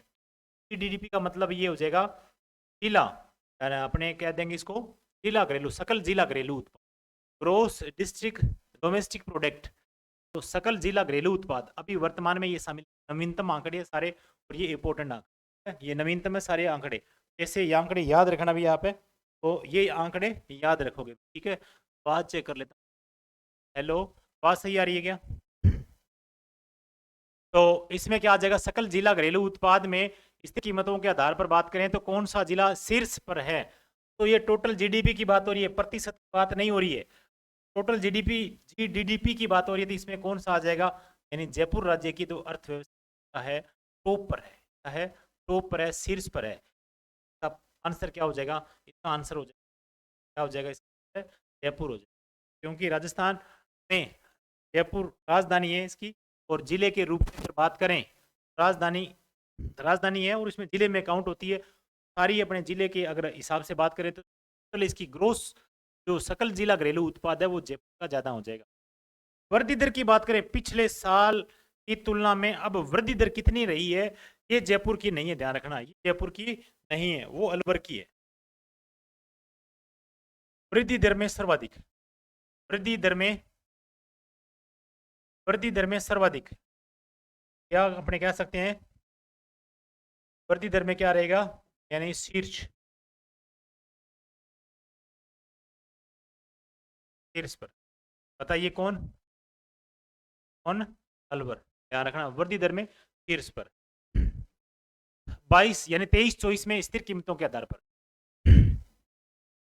एक ये ध्यान रखना, जो है ना, ये पिछले साल का डाटा आएगा, आएगा एक साल पीछे का आएगा, ये 23-24, 24-25 न होकर के ये 23-24 में स्थिर कीमतों के आधार पर जयपुर जिले की स्थिर कीमत की बात हो रही है, जयपुर जिले की बात हो रही है। जयपुर जिले की सर्वाधिक जीडीपी है, कितनी रही है, ये रही है लाख करोड़, यानी 1,23,421 लाख करोड़। इसमें वृद्धि दर कितनी है, वृद्धि दर इसमें 10.77%, वृद्धि दर कितनी रही है, 10.73 का अपने कह सकते हैं कि, यानी 1,23,400, ऐसे भी लिख सकते हैं 1.23 लाख लाख क्या है जीडीपी, और वृद्धि दर कितनी है इसकी, वृद्धि दर की बात करें 10.77% है, 10.77% है। पहले नंबर पर तो आ गया जयपुर, यानी टोटल की बात हो रही है, जीडीपी की बात हो रही है, जिला सकल यानी सकल जिला घरेलू उत्पाद की बात हो रही है, परसेंट की बात नहीं हो रही है, सकल जिला सकल घरेलू उत्पाद की बात हो रही है। एक नंबर पर जयपुर, 2 नंबर पर अलवर, 2 नंबर पर कौन है, अलवर, 3 नंबर पर कौन है, जोधपुर, 4 नंबर पर कौन है, अजमेर, 5 नंबर पर कौन है। ध्यान रखना, ये क्रम पूछे जा सकते हैं, क्रम से पूछे जा सकते हैं, और शीर्ष 3 जो है ये तो सेम याद रखना आप, ठीक है, जयपुर, अलवर, जोधपुर, ये तो स्थिर कीमत पर दोनों तीनों साथ ही रहेंगे। बदलाव जो होगा वो किसमें होगा, अजमेर भीलवाड़ा में होगा, अजमेर भीलवाड़ा में। अगले प्रश्न की बात करते हैं, अगले प्रश्न में ये क्लियर हो जाएगा। अब देखो, सकल जिला घरेलू उत्पाद जीडीपी में स्थिर कीमतों के आधार पर कौन सा जिला वृद्धि दर कौन से जिले की वृद्धि दर सर्वाधिक है? अभी अपने बात करके आए हैं कि है, ये है अलवर की, ये है अलवर की, अलवर की कितने परसेंट रही है, ये रही है 13.47%, रही है 13.47%। याद रखें, क्या रखें, सकल जिला घरेलू उत्पाद, सकल जिला घरेलू उत्पाद, सकल जिला घरेलू उत्पाद में अगर बात करें स्थिर कीमतों के आधार पर कौन सा जिला वृद्धि दर सर्वाधिक रही है? ये रही है किस? अलवर की। अलवर की कितनी अधिक है? 13.47%। नहीं, 13.47%। आगे चलते हैं। परिचित व स्थिर कीमतों, ये देखो बहुत ज्यादा इंपॉर्टेंट प्रश्न है, बहुत ज्यादा इंपॉर्टेंट प्रश्न है ये बात करें तो स्थिर और प्रचलित दोनों कीमतों के आधार पर है। देखो, प्रचलित तथा स्थिर कीमत, इसका आधार वर्ष कितना है? 11-12। ठीक है। और सर्वाधिक प्रति व्यक्ति आय, सर्वाधिक प्रति व्यक्ति आय, याद रखें ये प्रश्न इंपॉर्टेंट बहुत ज्यादा है। ये प्रश्न आ सकता है कि प्रति व्यक्ति आय और प्रति व्यक्ति आय में सर्वाधिक वृद्धि, प्रति व्यक्ति आय किसकी ज्यादा है और प्रति व्यक्ति आय भी सर्वाधिक वृद्धि दर उसी जिले की है, तो दोनों का जिला एक ही है। प्रति व्यक्ति आय ज्यादा किसकी है और प्रति व्यक्ति आय में वृद्धि दर सर्वाधिक किसकी है? ये जिला कौन सा है? तो ये जिला है अपने पास है अलवर। कौन सा जिला है? अलवर। याद रखना, जयपुर नहीं है। यानी अगर बात करें टोटल की, टोटल तो जेडी अपने जयपुर है। अगर मान लो कि कुल ग्रोस अपने करते हैं, सकल जिला घरेलू उत्पाद की बात करें तो जयपुर आएगा, फिर तो जयपुर आता है इसमें। ठीक है। अगर बात करते हैं कि प्रति व्यक्ति आय, प्रति व्यक्ति आय के मामले में ज्यादा किसकी? अलवर की। देखो, अपने से अगर मान लो कि प्रति व्यक्ति आय में सर्वाधिक किसकी है? जयपुर वाले नहीं है। बेशक वहां पर अर्थव्यवस्था उनकी बड़ी है, फिर भी प्रति व्यक्ति यानी जनसंख्या ज्यादा होने की वजह से प्रति व्यक्ति आय है वो इनसे कम है, अलवर से कम है। और वृद्धि दर भी कितनी है? वृद्धि दर भी कितनी है इसकी? किसकी है? अलवर की ज्यादा है। तो अगर प्रचलित कीमत पर बात करें तो शीर्ष 5 जिले कौन से हैं? प्रति व्यक्ति आय की बात हो रही है, अर्थव्यवस्था की बात हो रही है, तब तो जयपुर, अलवर, जोधपुर और कौन सा था? और अपने अपने कौन सा? जयपुर, जोधपुर, अलवर, ये देखो अजमेर भीलवाड़ा। कौन सा? अजमेर भीलवाड़ा। अगर अपने बात करें प्रति व्यक्ति आय प्रचलित कीमत पर, देखो स्थिर कीमत की बात करें, जो आय अपने प्रति व्यक्ति आय निकालते हैं वो लगभग किस में निकालते हैं? लगभग अपने स्थिर कीमत पर आधार पर नहीं देखते, वो ज्यादा डाटा पूछते हैं किसका? प्रचलित कीमत का पूछते हैं, प्रचलित कीमत का। ये शीर्ष स्थान पर कौन से जिले, यानी 5 जिले हैं। ये जिले कौन कौन से हैं? एक तो इसमें अलवर, एक नंबर इसमें क्या है? अलवर पहला नंबर है इसमें। ठीक है। दूसरा नंबर किसका आएगा? भीलवाड़ा का आएगा, भीलवाड़ा। जयपुर तीसरे नंबर पर, ध्यान रखना भी, जयपुर तीसरे नंबर पर। ये प्रचलित कीमत की, ये याद रखना इंपॉर्टेंट, यही ज्यादा है, प्रचलित कीमत वाली। ठीक है। और तीसरे नंबर पर कौन है? जयपुर। चौथे नंबर पर कौन है? चौथे नंबर पर अजमेर। और पांचवें नंबर पर जैसलमेर। जैसलमेर भी देखो बाजी मार रखा भी, यानी जैसे मान लोगे जैसलमेर की भी प्रति व्यक्ति आय जो है ना, ये भी यानी टीबी खूब सारे हैं, बरसात भले ही न हो तो परंतु उनकी इनकम या प्रति व्यक्ति आय क्या है? ये 5 यानी शीर्ष 5 जिलों में शामिल है। गंगानगर, हनुमानगढ़, बहुत सारे, यानी अपने आप में कहने वाले हैं कि यहाँ गेहूं चावल बहुत सारे अधिक होते हैं, परंतु फिर भी ये क्या है? जैसलमेर से पीछे है, जैसलमेर से पीछे है। अगर स्थिर कीमत की बात करें, स्थिर कीमत की बात करें तो ये आता है, यानी 5 जिलों में स्थिर कीमत की बात करें, एक नंबर पर आता है इसमें कौन सा? अलवर। कौन आता है? अलवर। और 2 नंबर पे कौन आता है? जयपुर। और 3 नंबर पे कौन आता है? राजसमंद। याद रखें, 3 नंबर पे यहाँ पर क्या था? जयपुर था। अलवर 1 नंबर पर रहेगा, के बाद में ये आगे पीछे होते रहेंगे। स्थिर कीमत की बात करें तो जयपुर 2 नंबर पे आ जाएगा, 3 नंबर पर राजसमंद, और 4 नंबर पर भीलवाड़ा, और 5 नंबर पर क्या आ जाएगा? जैसलमेर। ये आंकड़े आप अपने हिसाब से सेट कर सकते हो और इसको याद करना बहुत जरूरी है। ये पहली बार आंकड़े आए हैं, अगर ये आंकड़े याद नहीं किए ऐसे प्रश्न आपको देखने को मिलेंगे। ठीक है। तो हर एग्जाम में अपने को देखने को मिलेंगे और अब आगे आने वाले वित्तीय वर्ष में ये लगभग आपसे पूछे जाएंगे। ठीक है। तो आगे अपने बात करते हैं नेक्स्ट पर्सन। चलो भी नेक्स्ट पर्सन की बात करते हैं। नेक्स्ट पर्सन में बात आती है वित्त वर्ष 2014-24-25 में सकल राज्य घरेलू, सकल राज्य मूल्य संवर्धन, ये जीएसवी। याद रखना, ये का मतलब क्षेत्रवार उत्पाद की गणना, क्षेत्रवार उत्पाद की गणना करना। जीएसवी सकल राज्य मूल्य संवर्धन, gross state value added, value का मतलब है सकल राज्य मूल्य संवर्धन कितना रहा है स्थिर कीमत के आधार पर। कीमत के आधार पर बात करें, ये आता है इसमें कितना रहा। इस नंबर प्रश्न की बात करें, ये आता है इसका 8.8 लाख करोड़। ये नंबर, ये नंबर जीएसवीए कितने रहा है भाई? राजस्थान का जीएसवीए कितना रहा है? 8.22 लाख करोड़। ये क्षेत्र बार अपने काउंट, क्षेत्र में कौन कौन शामिल करते हैं अपने, यानी जीएसवीए का उपयोग क्षेत्र वार उत्पादन दर का पता लगाने के लिए। क्षेत्र वार का मतलब इसमें में कितना है, उद्योग में प्राथमिक में कितना, सेकेंडरी में कितना है, या अपने कह सकते हैं सेवा एक सेक्टर है उसमें कितना है, कृषि में कितना है, और उद्योग में कितना कितना आया, सेवा क्षेत्र में कितना कितना है, इसके बारे में अलग अलग ये रूप देंगे। तो ये आता है, यानी जी आता है, ये आता है जीएसडी में क्या करते हैं, उत्पादों पर सब प्लस कर, और फिर माइनस किसका करेंगे, उत्पादों पर जो टैक्स लगा रखा है वो टैक्स क्या कर देंगे, माइनस कर देंगे। तो सब्सिडी दे रखी है वो प्लस करेंगे, और जो टैक्स लगा रखा है वो माइनस करेंगे, और किस में करेंगे, जीएसडी। तो ये टोटल क्षेत्रवार अपने को मिल जाएगा, जीएसवी मिल जाएगा। और ये वर्तमान में कितना है, यानी 8.22 लाख करोड़। याद रखो इसको, डाटाफिकेशन कर लो, 8.22 लाख करोड़, 8.22 लाख करोड़। वृद्धि दर कितनी है, 6.29% स्थिर कीमत, 6. साल की तुलना में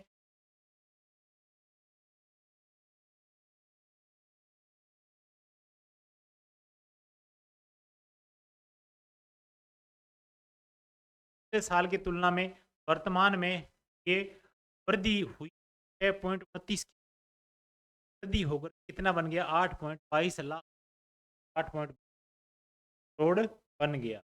अगर बात करें जीएसवीए में सर्वाधिक योगदान किस क्षेत्र का है, इस आधार पर यह है स्थिर कीमत के आधार पर, इस आधार पर स्थिर कीमतों के आधार पर। स्थिर कीमत का वर्ष, आधार वर्ष क्या है, 2011-12, 2011-12। और ये सर्वाधिक में ज़्यादा है, या फिर उद्योग में, या फिर सेवा में, या फिर वानिकी में। आंसर क्या निकल के आएगा, सेवा का जो सेक्टर है क्या है, बड़ा है, या इसका क्या सर्वाधिक योगदान वाला, सर्वाधिक योगदान वाला क्षेत्र है। आगे बात करें ये आता है कृषि क्षेत्र में कितना है, क्षेत्र में आता है इसके, यानी अपने पास है, स्थिर कीमत की बात हो रही है, कंफ्यूज नहीं होना है, स्थिर कीमत की बात हो रही है। स्थिर कीमत पर अगर कृषि क्षेत्र में बात करें, यानी कृषि का योगदान जो है कितना है, 26। योग क्षेत्र का योगदान कितना है, ये अपने पास 28.39%। अगर सेवा क्षेत्र का योगदान आता है सेवा क्षेत्र, सेवा क्षेत्र का योगदान कितना आता है अपने पास है, यानी 40.07%। याद रखें सर्वाधिक कौन सा है, 45 के बाद में सेकंड नंबर पे कौन आता है, 28.40%। थर्ड नंबर पे कौन आता है। अगर बात करें स्थिर कीमत की, स्थिर कीमत पर अगर बात करें अपने पास क्या आता है, सर्वाधिक किसका है, पहले अगर अवरोही क्रम में घटते क्रम में लिखें, घटते क्रम में लिखे तो सेवा क्षेत्र पहले कौन सा आ जाएगा, बाद में कौन सा आ जाएगा, उद्योग, बाद में कौन, उद्योग, और इसके बाद में कौन सा आ जाएगा, इसके बाद में कौन सा आ जाएगा, यानी कृषि आ जाएगा। एक युग्म बनता है। अगर कुल जीएसवीए पूछ लिया जाए, अभी अपने पढ़ के आए हैं, क्या आता है इसका वृद्धि दर, यानी जीएसवीए में कितनी वृद्धि हुई, 6 पॉइंट जीएसवीए कितने परसेंट, 6 पॉइंट, वो भी कौन से पर, स्थिर मूल्य पर है। ये सारी बातें जो होती है, सारी की सारी है, सारी की सारी स्थिर मूल्य।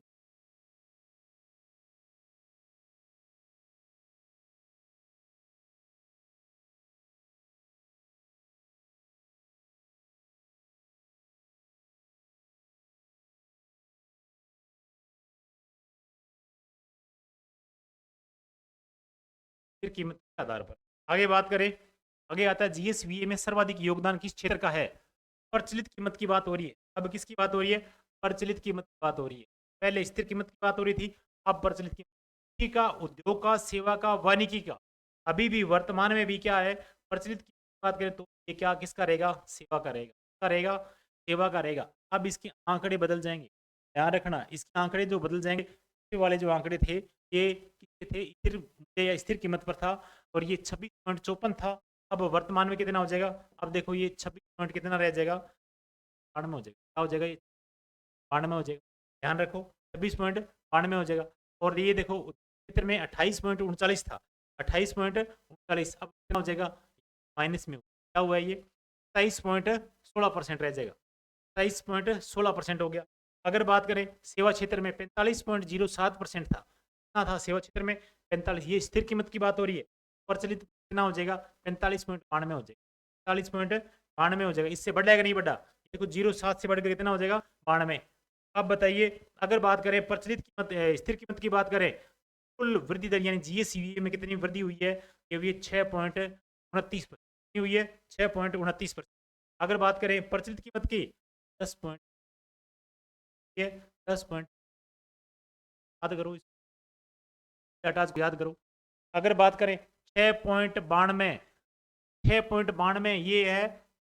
अगर बात करें इसकी कितनी यानी 6 यानी सॉरी 26.54, 26.54 ये 92.54, ये माइनस हो जाएगी, ये ज़्यादा होगी उसमें योग में 28.39, 27 ये 45.92 और ये कितनी है 45, ये 6.29 और ये 10.82।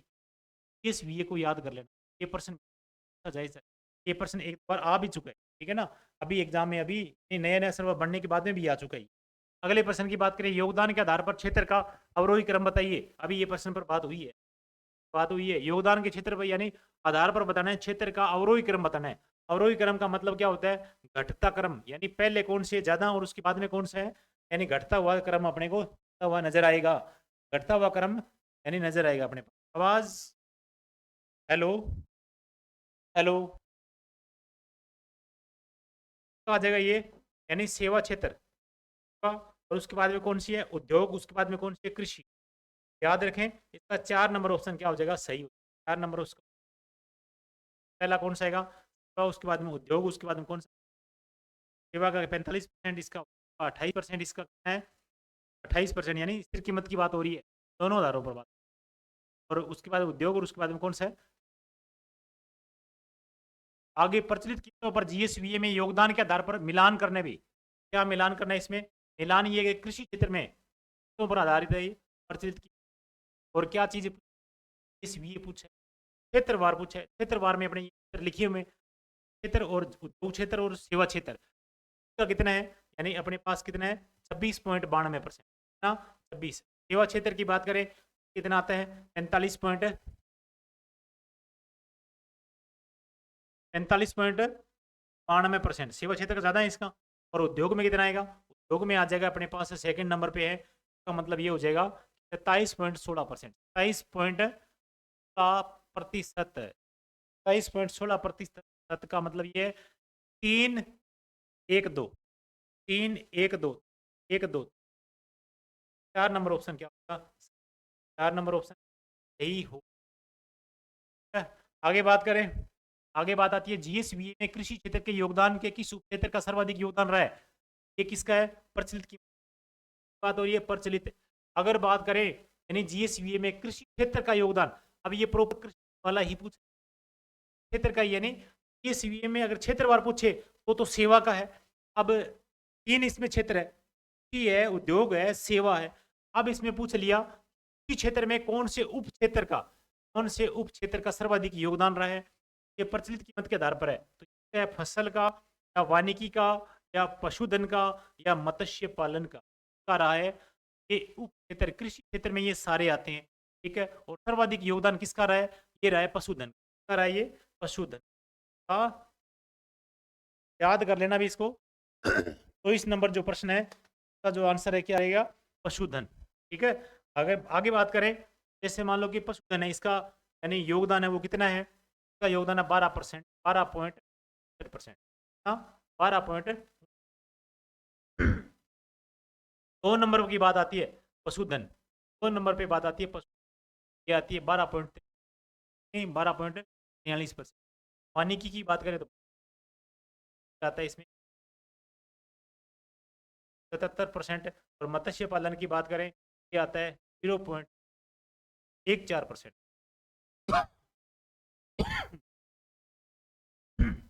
कुल योगदान आपने बात करी ली है 26.92 पड़ गया है ना कृषि वाला, 20.92% है।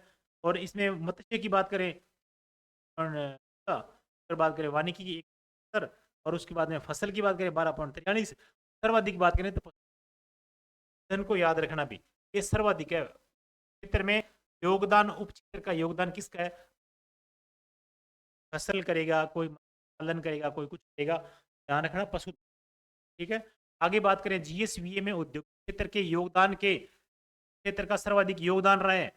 ये प्रचलित कीमत की बात हो रही है, यानी लगभग, यानी जो वर्तमान में पूछते हैं ये प्रचलित स्थिर कीमत पर नहीं पूछ कर ज्यादा इंपॉर्टेंट है ये। और वो पीछे वाले जो आंकड़े थे ना वो सारे वो स्थिर कीमत सर्वाधिक, यानी स्थिर कीमत, और ये प्रचलित कीमत, यानी इसका मतलब है इस वीए में क्षेत्र के योगदान के क्षेत्र का जो सर्वाधिक योगदान रहा है वो रहा है प्रचलित कीमत पर। बात करें, बात हो रही है उप क्षेत्र की बात हो रही है चारों में से निर्माण का, विद्युत का और निर्माण का, खनन एवं उत्खनन का। ये औद्योगिक क्षेत्र में हो रही बात हो रही है। औद्योगिक में बात करें तो ये आता है इसमें, यानी विनिर्माण आएगा, विनिर्माण सर्वाधिक है। विनिर्माण मैन्युफैक्चरिंग जो होता है ना, इसका क्या रहेगा? सर्वाधिक रहेगा, सर्वाधिक औद्योगिक क्षेत्र में इनका सर्वाधिक, यानी विनिर्माण का सर्वाधिक योगदान रहेगा। विनिर्माण का कितना है? 11.8। निर्माण का कितना है? निर्माण की बात करें 9.43%। खनन एवं उत्खनन की बात करें 3 यानी प्रतिशत बात करें तो 2.81। कुल की बात करें तो बढ़ गए हैं 27.16%। 27 ये प्रचलित और स्थिर कीमत 23 पॉइंट। ठीक है, आगे बात करें, आगे बात करते हैं इस वीए में सेवा क्षेत्र के योगदान। इस क्षेत्र में देखो सेवा क्षेत्र की और योगदान किसका है? ये अपने पास का सर्वाधिक योगदान पूछा है। सर्वाधिक योगदान कौन के आधार पर है? प्रचलित कीमत के आधार पर है। तो प्रचलित कीमत के आधार पर पूछे जाएं तो ये आता है इसका ऑप्शन 3 नंबर आता है, व्यापार और मरम्मत, होटल, रेस्टोरेंट। तो व्यापार इसमें इंक्लूड होता है तो ही तो ये सारे, यानी सारे मिलकर क्या हो जाएंगे? सर्वाधिक हो जाएंगे। सेवा क्षेत्र में व्यापार है, मरम्मत या होटल, रेस्टोरेंट, इन सभी का योगदान क्या है? सर्वाधिक है। इन सभी का योगदान सर्वाधिक है। अब अपने बात करें तो जैसे मान लो कि व्यापार, मरम्मत, होटल, रेस्टोरेंट, इसका कितना परसेंट है? 12.78%। कितना है? 12.78%। स्थावर संपदा या आवास या व्यावसायिक सेवाएं 10.61 है, 10.61%। अन्य सेवाएं कितनी है?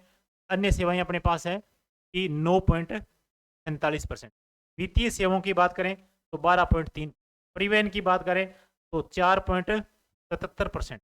लोक प्रशासन की 3.26%। सेवा क्षेत्र का कुल योगदान बात करें तो ये अपने पढ़ के हटे हैं 45.92% है। ठीक है, ये प्रचलित कीमतों की बात हो रही है। आगे बात करते हैं 2023-24 में सकल स्थायी पूंजीगत निर्माण। स्थायी पूंजीगत या पूंजी निर्माण, स्थायी पूंजी का मतलब क्या होता है? अभी स्थायी पूंजी मान लो कि अपने अर्थव्यवस्था स्टार्टिंग कर रहे हैं, कोई उद्योग लगा रहे हैं, कोई भी वस्तु बना रहे हैं, उसके लिए भवन का निर्माण कर रहे हैं, या 1 साल से ज़्यादा चलने वाली कोई मशीनरी खरीद रहे हैं, ऐसे में वो क्या रहेगी? ये स्थायी रहेगी। ये टोटल मिलाकर के अपने बात करें तो ये सकल स्थायी पूंजी निर्माण है। ये टोटली अपने कितना इसका प्रोडक्ट, यानी कितना भवन तैयार करवाया, कितना अपने जमीन खरीदी और कितनी मशीनें लेके आए, ये सारी चीजें किस में काउंट होती है? सकल स्थायी पूंजी निर्माण में काउंट। ठीक है, तो ये कितना है? 4.48 लाख करोड़ अनुमानित है। ये कितने, कौन से वर्ष में? 23-24 में। पिछले वाला वर्ष इसी का पूछा जाता है, ठीक है ना। 24-25 का नहीं है, ये आंकड़ा आगे आएगा फिर अगले वर्ष में, एक साल पीछे चलता है ये। तो जो कि सकल राज्य घरेलू उत्पाद यानी जीएसडीपी का कितना प्रतिशत, तो टोटल ग्रोस डोमेस्टिक जो स्टेट वैल्यू है या अपने उत्पाद है ना, स्टेट उत्पाद, उसका कितना परसेंट यानी अपने भवन बनाने में, मशीनरी खरीदने में या कोई और चीजें बनाने में अपने को, यानी जो एक साल से ज्यादा चलती है सकल स्थायी पूंजी, वो कितना परसेंट है, ये कितनी है अपने पास, 4.48 लाख करोड़ की है। और ये कितना प्रतिशत है, तो जीडीपी का अपने को जीएसडीपी याद है तो उसका भाग दे करके अपने प्रतिशत निकाल सकते हैं, परंतु अपने को ये डाटा याद ही रखने हैं कितना परसेंट है इसका। ये हो जाएगा इसका कितना परसेंट है, ये हो जाएगा अपने पास 29 है, 29.45% इसका डाटा हो जाएगा, ठीक है। याद रखना सकल स्थायी पूंजी निर्माण। आगे बात करें, ये आता है अपने पास है, यानी 23-24 में सकल स्थायी पूंजी कितनी थी, 4,48,061 करोड़, ठीक है। और कुल जीएसडीपी 23-24 में 4.48 बात की ना, ऊपर लिखा हुआ 4.48 लाख करोड़, ये टोटल कितनी है, 4.48 हजार 61 लाख करोड़ कुल जीएसडीपी प्रचलित की बात हो रही है, प्रचलित प्रचलित की ये अपने पास कितनी है, यानी 15,21,510, ये 23-24, ठीक है। और स्थायी परिसंपत्तियों में इतने लाख यानी टोटल कितनी है ये, और ये स्थायी, अब इसमें से अपने प्रतिशत निकालेंगे तो इसमें भाग देंगे भाग 100 गुणा कर देंगे तो प्रतिशत आ जाएगा इसका, ठीक है। कितना आ जाएगा प्रतिशत, ये आ जाएगा अपने पास निकल करके 29.45%, कितना आ जाएगा 29.45%, 29.45% आ जाएगा।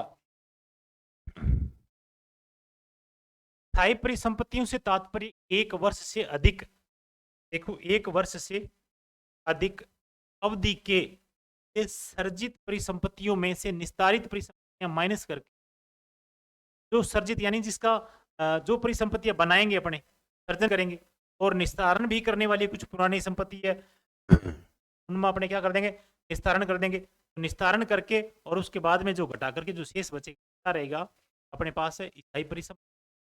एक सूत्र भी है, जैसे मान लो कि स्थायी परिसंपत्ति बराबर में सर्जित परिसंपत्ति और माइनस कर देंगे निस्तारित परिसंपत्ति का, अपने पास निकल के क्या आएगी, स्थायी परिसंपत्ति निकल गई।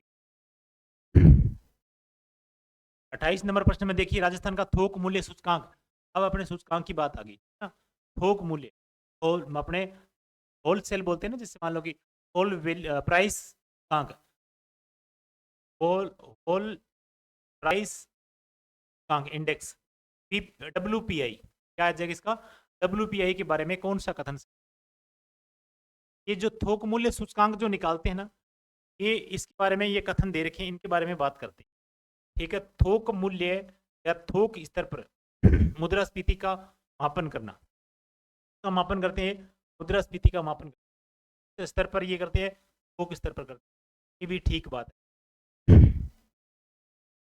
और सूचकांक मासिक आधार पर जारी करना होता है, आधार पर जारी करते हैं मासिक आधार पर, ये भी ठीक बात, ठीक है। सूचकांक में केवल वस्तुएं शामिल करते हैं, ये भी ठीक बात है, केवल वस्तुएं शामिल करते हैं, ध्यान रखना भी, सूचकांक में वस्तुओं सेवाओं को शामिल किया जाता है, ये बात ठीक है, ये बात ठीक है नहीं है, में कौन सा कथन असत्य है, का 4 नंबर ऑप्शन क्या हो जाएगा, यानी कथन असत्य हो जाएगा, यानी डी ऑप्शन क्या हो जाएगा इसका, डी ऑप्शन क्या हो जाएगा इसका आंसर हो जाएगा, क्या हो जाएगा इसका आंसर, आप ध्यान रखना इसका, ठीक है।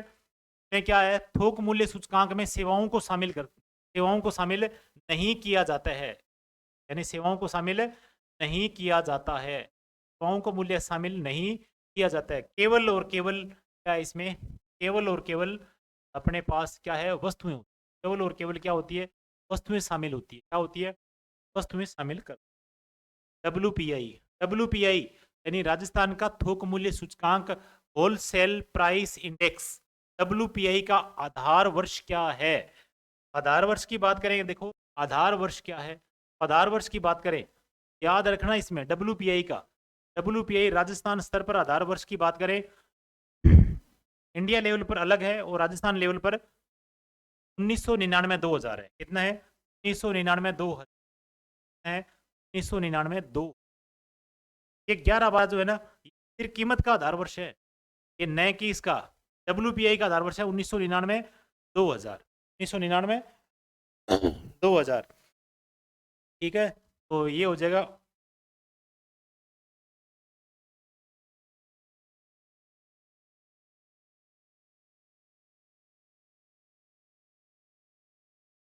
ठीक है, सूचकांक के बारे में अपने थोड़ा सा डिटेल इसमें बात आई थी 28 नंबर प्रश्न। 28 में 3 आधारों पर यानी वस्तु आधार पर सूचकांक केवल और सेवाओं को शामिल करते हैं। ये सूचकांक है कि ना राजस्थान का 99-2000 और भारत का 2011-12। भारत का कितना है? 2011। यानी राजस्थान का पूछ ले जाए आधार वर्ष कौन सा है? 1999-2000 ठीक है। तो भारत का पूछ लिया जाए, भारत का आधार वर्ष 2011-12 अंक निकालते हैं, 2011-12 यूज करते हैं। ठीक है, अपने पास अगर सूचकांक राजस्थान का पूछ लिया जाए, सूचकांक पूछ लिया 394.68 अंक है इसके, 68 अंक ये इसका सूचकांक है का राजस्थान का। और इंडिया की अपने बात करें तो ये आता है इसका निकल करके कितना? 153। कितना? 153.6%। की वृद्धि दर की बात करें पिछले साल की तुलना में नहीं हुई है। पिछले साल की तुलना में वृद्धि की बात करें तो 1.75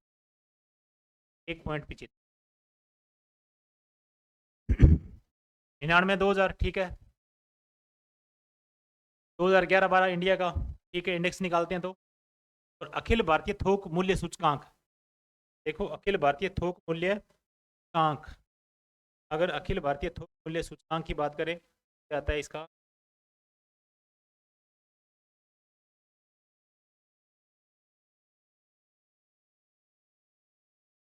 अखिल भारतीय थोक मूल्य सूचकांक का आधार वर्ष कितना है? आधार वर्ष निकल के आता है अपने पास कौन सा? 11-12। और तो इसमें 11-12 के आधार पर कितने अंक है इसमें? सूचकांक कितना रहा है? 153.9 रहा है, 9 रहा है इंडिया का। और भारत का कितना, राजस्थान कितना रहा है? राजस्थान का इसमें आ जाए इस पर 2024 में राजस्थान का थोक मूल्य सूचकांक कितना रहा है? अपने अभी पढ़ के हटे 394.68 394.68 394.68। 23 में राजस्थान का थोक मूल्य सूचकांक 387 से 387.90 से बढ़कर कितना हो गया? कितने परसेंट से बढ़ा ये? 1.75% करके। और कितना हो गया? 394.68 हो गया। याद रखें अंक का भी। थोक मूल्य सूचकांक में कौन सी वस्तुएं शामिल नहीं होती है? कौन सी वस्तुएं शामिल नहीं होती है? अगर बात करें इसमें प्राथमिक वस्तु थोक मूल्य सूचकांक में होती है, विनिर्मित वस्तुएं होती है, वितरणीय वस्तुएं होती है, वानिकी वस्तुएं नहीं होती है।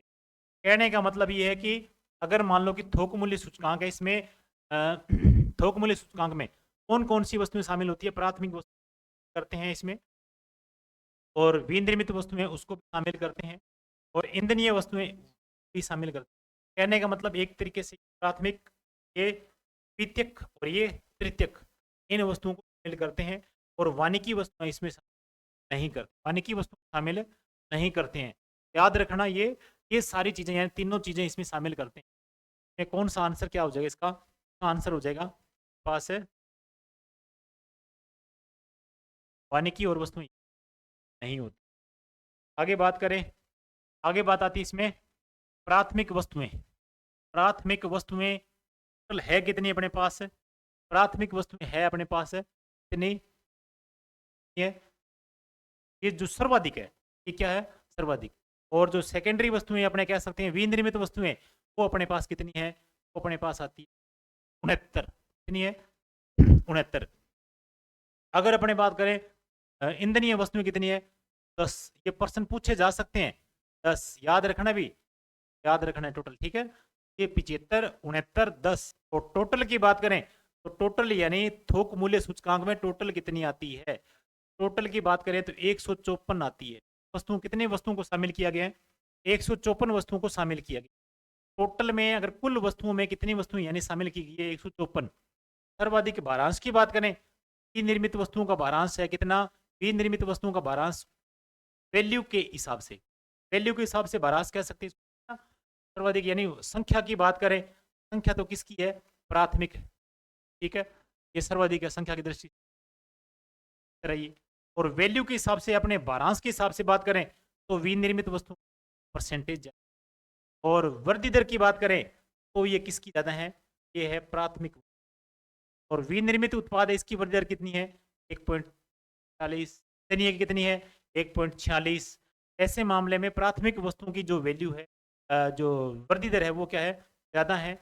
और भारांश किसका है, विनिर्मित वस्तुओं का। और संख्या किसकी है, प्राथमिक वस्तु। ये डाटा जितने भी हैं सारे याद रखने। आगे बात करें, किसी निश्चित समयावधि के दौरान क्षेत्र में वस्तु और सेवाओं के मूल्य स्तरों में होने वाले सापेक्ष परिवर्तन मूल्य सूचकांक के द्वारा मापा जाता है। और उपभोक्ता मूल्य सूचकांक और थोक मूल्य सूचकांक दो महत्वपूर्ण संकेतक हैं, इनको राज्य के चयनित केंद्रों से के द्वारा नियमित संग्रहण किया जाता है। एक तो इसमें आ जाता है एनएसओ, क्या चीज है, एनएसओ, ठीक है।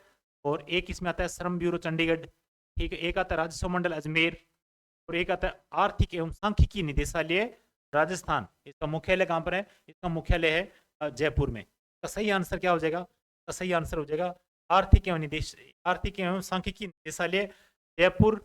ये इसका डाटा यानी किसका इकट्ठा करता है, उपभोक्ता मूल्य यानी सीपीआई का, डब्ल्यूपीआई, ये जो निकालने का संकेतक या जो निकालते हैं इन्हीं के माध्यम से निकाले।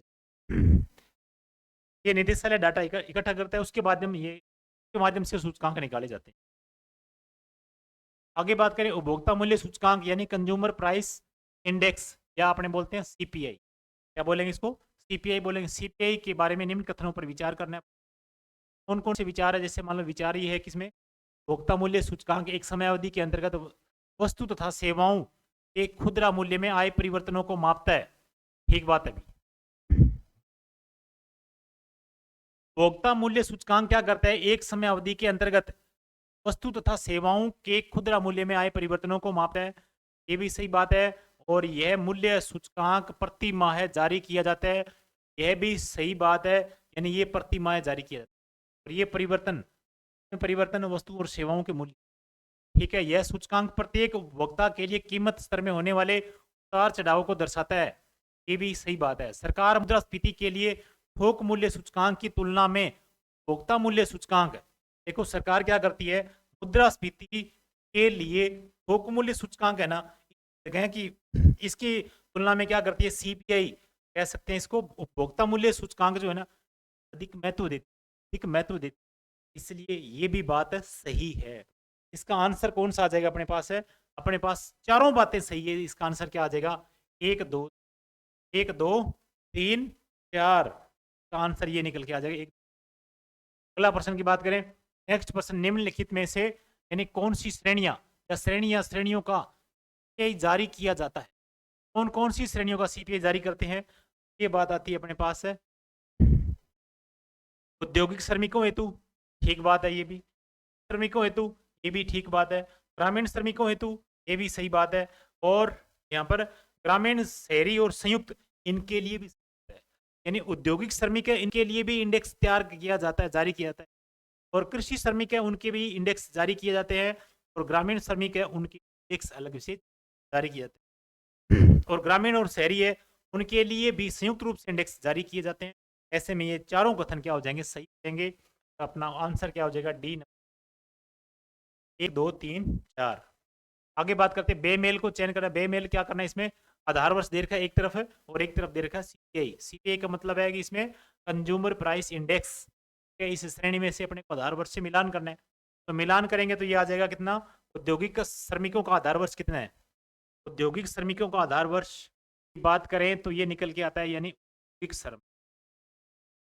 श्रमिक। और अपने बात बेमेल को छांटने भी, बेमेल औद्योगिक श्रमिकों हेतु, बिल्कुल सही बात है, 2016 सही बात है। कृषि श्रमिकों हेतु ये अपने पास 1986-87 है। आधार वर्ष क्या है इसका? कृषि श्रमिकों हेतु। देखो कृषि के लोग बहुत पुराने कर रहे हैं, इनमें से पुराना जो आधार वर्ष कौन सा है? ये 86-87। और ग्रामीण क्षेत्र में भी पुराने कर रहे हैं, इसलिए इसका जो है यानी 86-87 दीर्घ है, इसका भी 1986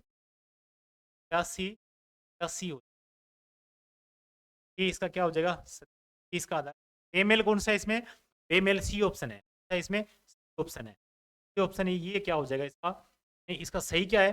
86-87। और ग्रामीणों हेतु, ग्रामीण शहरी और संयुक्त हेतु क्या है इसका? 2012, क्या है इसका? 2012। याद रखें ये 2016 किसकी है? औद्योगिक श्रमिकों हेतु। और कृषि श्रमिकों हेतु कितनी है? 1986-87। ग्रामीण श्रमिकों हेतु कौन सा है? ये भी 86-87। और ग्रामीण शहरी और संयुक्त हेतु कितना है? 2012, 2012। आगे नेक्स्ट बात करते हैं,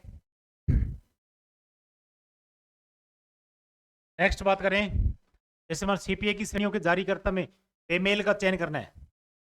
औद्योगिक श्रमिकों हेतु कौन सा है इसमें?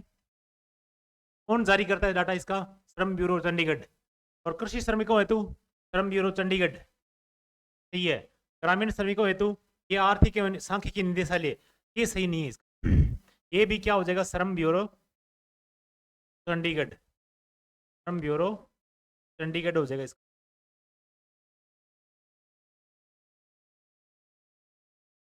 ठीक है। और ग्रामीण शहरी एवं संयुक्त हेतु ये आता है एनएसओ, राष्ट्रीय सांख्यिकी कार्यालय, राष्ट्रीय सांख्यिकी कार्यालय। ये तीनों सही है, इसका बेमेल छांटना है। बेमेल का मतलब इसमें आंसर क्या हो जाएगा? इसका आंसर हो जाएगा इसका यानी जो ग्रामीण श्रमिकों हेतु जो दे रखा है इसका निदेशालय, वो इसका नहीं है। आगे बात करें, औद्योगिक श्रमिकों के लिए उपभोक्ता मूल्य सूचकांक सीपीआई राजस्थान में 3 केंद्रों से प्राप्त किए जाते हैं। औद्योगिक श्रमिकों हेतु राजस्थान में कितने क्षेत्रों से प्राप्त किए जाते हैं? 3 से। इनमें से कौन सा नहीं है? चौथा कौन सा नहीं है इसमें से? 3 से बात करें तो जयपुर से करते हैं अपने, अजमेर से नहीं करते हैं, ठीक है, भीलवाड़ा से करते हैं और अलवर से करते हैं। इसमें कहने का मतलब है कि अजमेर के स्थान पर अलवर कर दिया है, अजमेर से नहीं करते हैं। इसका आंसर ये अजमेर वाला सही क्या हो जाएगा? 37 का इसका क्या हो जाएगा? बी हो जाएगा, यानी अजमेर इसमें शामिल नहीं है, जयपुर शामिल है, ठीक है, भीलवाड़ा शामिल कर लिया है, और ये अलवर 2020 के बाद, 2020 के बाद की बात हो रही है, यानी अजमेर के स्थान पर, अजमेर, अजमेर के स्थान पर भीलवाड़ा को शामिल है, वाड़ा को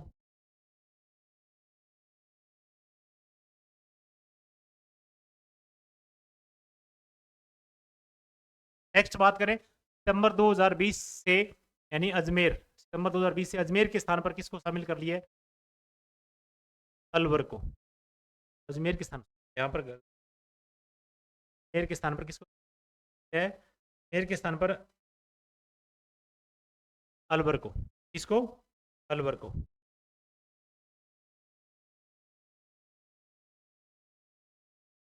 याद रखेंगे।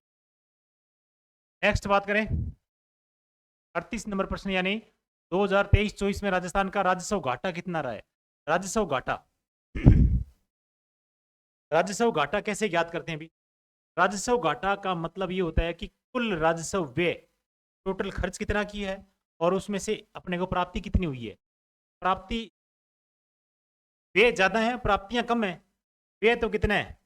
2,42,431 यानी करोड़, यानी 2,42,4231 करोड़। और प्राप्तियां कितनी अपने पास है? 2,03,273 करोड़। ज्यादा यानी ये खर्च ज्यादा हो रहा है, इनकमिंग अपने पास है कम है, यानी 2.4, ये 2.03, ज्यादा कितनी हो रही है पास? कितनी हो रही है? 38,955 का राजस्व घाटा निकल गया। तो राजस्व घाटा निकल के आ रहा है 38,955, 38,955। और 23-24 में राजस्व प्राप्तियों में कितने परसेंट की वृद्धि हुई है? ये अपने पास वृद्धि हुई है 4.25 की। कितने परसेंट? 4.25। का आंसर क्या निकल के आएगा? इसका राजस्व घाटा कितना रहा है? 38,955 38,955 करोड़। 38,955 करोड़ आंसर याद रखना भी 1900। आगे बात करें, राजस्व प्राप्तियों में सर्वाधिक किसका हिस्सा रहा है? राजस्व प्राप्ति, तो राजस्व कलेक्शन करते हैं अपने, जितना भी राजस्व राज्य सरकार जो कलेक्शन करती है, एक्टिव करती है, उसमें से किसका हिस्सा सर्वाधिक है? तो कौन सा इसका? ये स्वयं का कर राजस्व है, या फिर केंद्रीय करों में हिस्सा है, या फिर केंद्रीय सहायता का, या कर भिन्न राजस्व है? इससे किसका हिस्सा ज्यादा रहा है? ये रहा है स्वयं का कर, स्वयं कर राजस्व। स्वयं का कर राजस्व राजस्थान सरकार क्या करती है? तो अपने पास यानी सरकार जो होती है, सरकार टैक्स लगाती है, स्वयं का कर रहा है, यानी टैक्स लगाती है। सरकार क्या करती है? कर लगाती है, टैक्स, टैक्स लगाती है। इस पर जैसे मान लो किसका है? बिक्री कर का है, ठीक है, संपत्ति पर टैक्स लगाती है, ठीक है, और या फिर अपने धन पर टैक्स लगाती है, धन पर टैक्स, धन पर टैक्स, धन पर टैक्स लगाती है,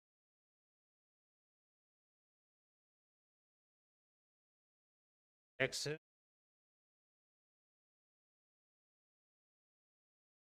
इससे ज्यादा जितना भी कलेक्टिव होता है ना, जितना संग्रहण होते हैं, वो सारा स्वयं का कर राजस्व है। ये स्वयं का कर राजस्व क्या होता है? बिक्री कर लगाना, संपत्ति पर कर लगाना, या वाहनों पर कर लगाना, ये सारा कलेक्शन करके ज्यादा इनकम हो रही है राजस्थान को। सर्वाधिक प्राप्तियां जो हो रही है वो किसकी हो रही है? सर्वाधिक प्राप्तियों में स्वयं का कर राजस्व है ना, उसका सर्वाधिक हिस्सा।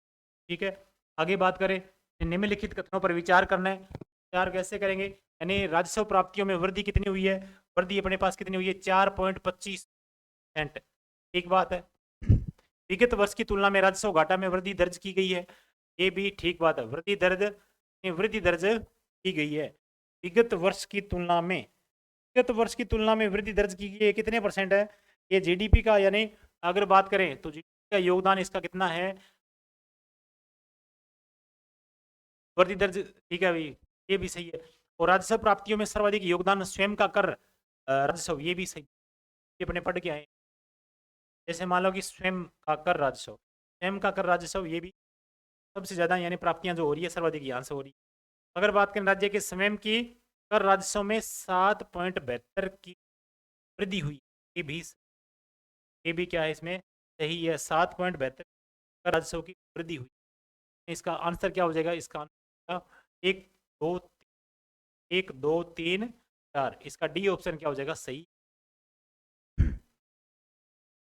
राजस्व व्यय का सर्वाधिक व्यय किन सेवाओं पर खर्च किया गया है?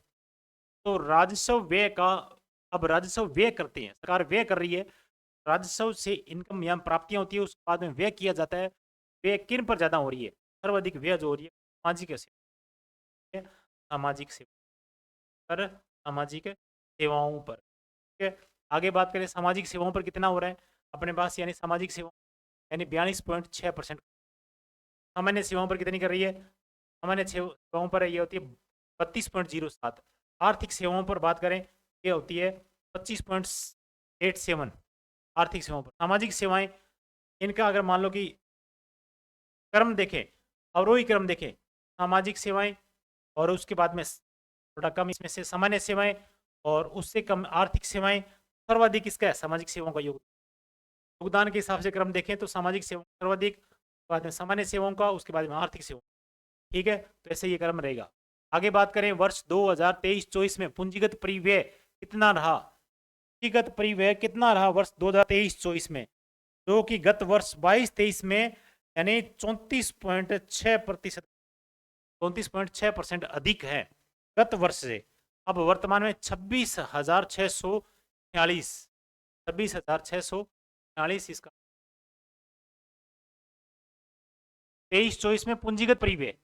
पूंजीगत परिव्यय का मतलब होता है, मान लो कि अपने बनानी है, और जमीन खरीदनी है, मशीनें खरीदनी है, पर कितना खर्च किया गया है, पर अपने खर्च किया गया 26,646 करोड़।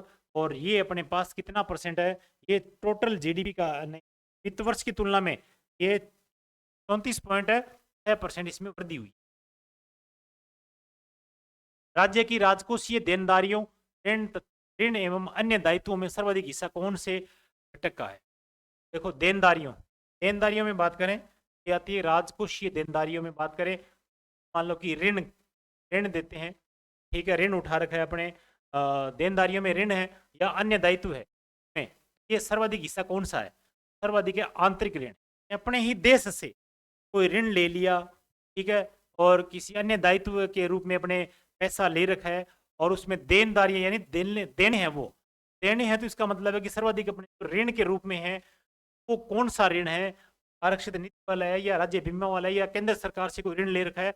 नहीं, आंतरिक ऋण अपने स्टेट का या अपने ही स्टेट में अपने ही आंतरिक ऋण है, उसका हिस्सा क्या रहेगा? ज्यादा रहेगा। एक राज्य में से ऋण के रूप में, ऋण के रूप में तो राशि होती है या फिर वो योगदान देनदारी है, वो इसका सर्वाधिक है आंतरिक ऋण। और अगर बात करें आगे, नेक्स्ट, राज्य की कुल राजकोषीय देनदारियां कितनी है? ये अपने पास है 5,71,639 करोड़, 5,71,640 करोड़, ठीक है। राजकोषीय देनदारियों में आंतरिक ऋण का हिस्सा जो है, टोटल देनदारियां कितनी है? 5,71,639। और केवल अगर बात करें किस आंतरिक ऋण की बात करें, आंतरिक ऋण की, आंतरिक ऋण सर्वाधिक है ना, ये कितना है? 39,900, 3 लाख टोटल, 5,71,000 तो क्या है इसमें दायित्व है, और उनमें से 3 यानी लगभग 4 लाख, तो 4 लाख करोड़ तो क्या है इसका, यानी ये ऋण ही है, ऋण देनदारी है, तो इसकी ऋण देनदारी क्या हो जाएगी? अधिक रहेगी। याद रखें, ऐसे प्रश्न यानी ये प्रश्न हूबहू ऐसा उठ सकता है। ये पीडीएफ आपको टेलीग्राम पर सेंड कर दूंगा, कोई किसी प्रकार की दिक्कत यानी दोबारा अगर रिवीजन करना हो तो दोबारा आप दे सकते हैं। टीमवार बजट यानी परिव्यय में अगर बात करें तो ये आता है 2023-24 के अनुसार निम्न में से सर्वाधिक व्यय किस मद पर होता है? ग्रामीण विकास पर। इनमें से बताना है, निम्न में से, यानी इसका मतलब है कि ये जो दे रखी है, जो मद दे रखी है, इनमें से बताना है ग्रामीण विकास पर एवं संबंध सेवाओं पर, उद्योग एवं खनिज पर, ऊर्जा पर। आंसर निकल के आएगा अपने पास कितना? ऊर्जा पर। ऊर्जा, ऊर्जा का मतलब सर्वाधिक तो नहीं है, परंतु यहाँ पर दिए गए इस ऑप्शन में सर्वाधिक ऊर्जा, ठीक है। अगर बात करें तो सर्वाधिक, वैसे सर्वाधिक बात करें तो ये निकल के आता है अपने पास सामाजिक एवं सामुदायिक, कितना परसेंट है ये अपने पास है कितना करोड़ रुपए है? 11,000 यानी 1,14,857 करोड़ रुपए। ऊर्जा पर कितने? 29,600। और ग्रामीण विकास पर कितने हैं ये आप डाटा देख सकते हो। दो याद रखो, दो मुख्यतः, दो जो सेकंड नंबर, फर्स्ट नंबर पर और सेकंड नंबर पर, और थर्ड भी याद कर लेना आप, ठीक है। ये डाटा पूछे जा सकते हैं 20,233, ये पर्सन मिलान करने के रूप में भी और वैसे सीधे डायरेक्ट भी। आगे बात करें राजस्थान की अनुमानित जनसंख्या यानी 8,24,24,00,000, 824.06 लाख 1 अक्टूबर 2024 के अनुसार कितने व्यक्तियों पर एक बैंक शाखा है? कितने व्यक्तियों पर कितनी है? एक बैंक शाखा है।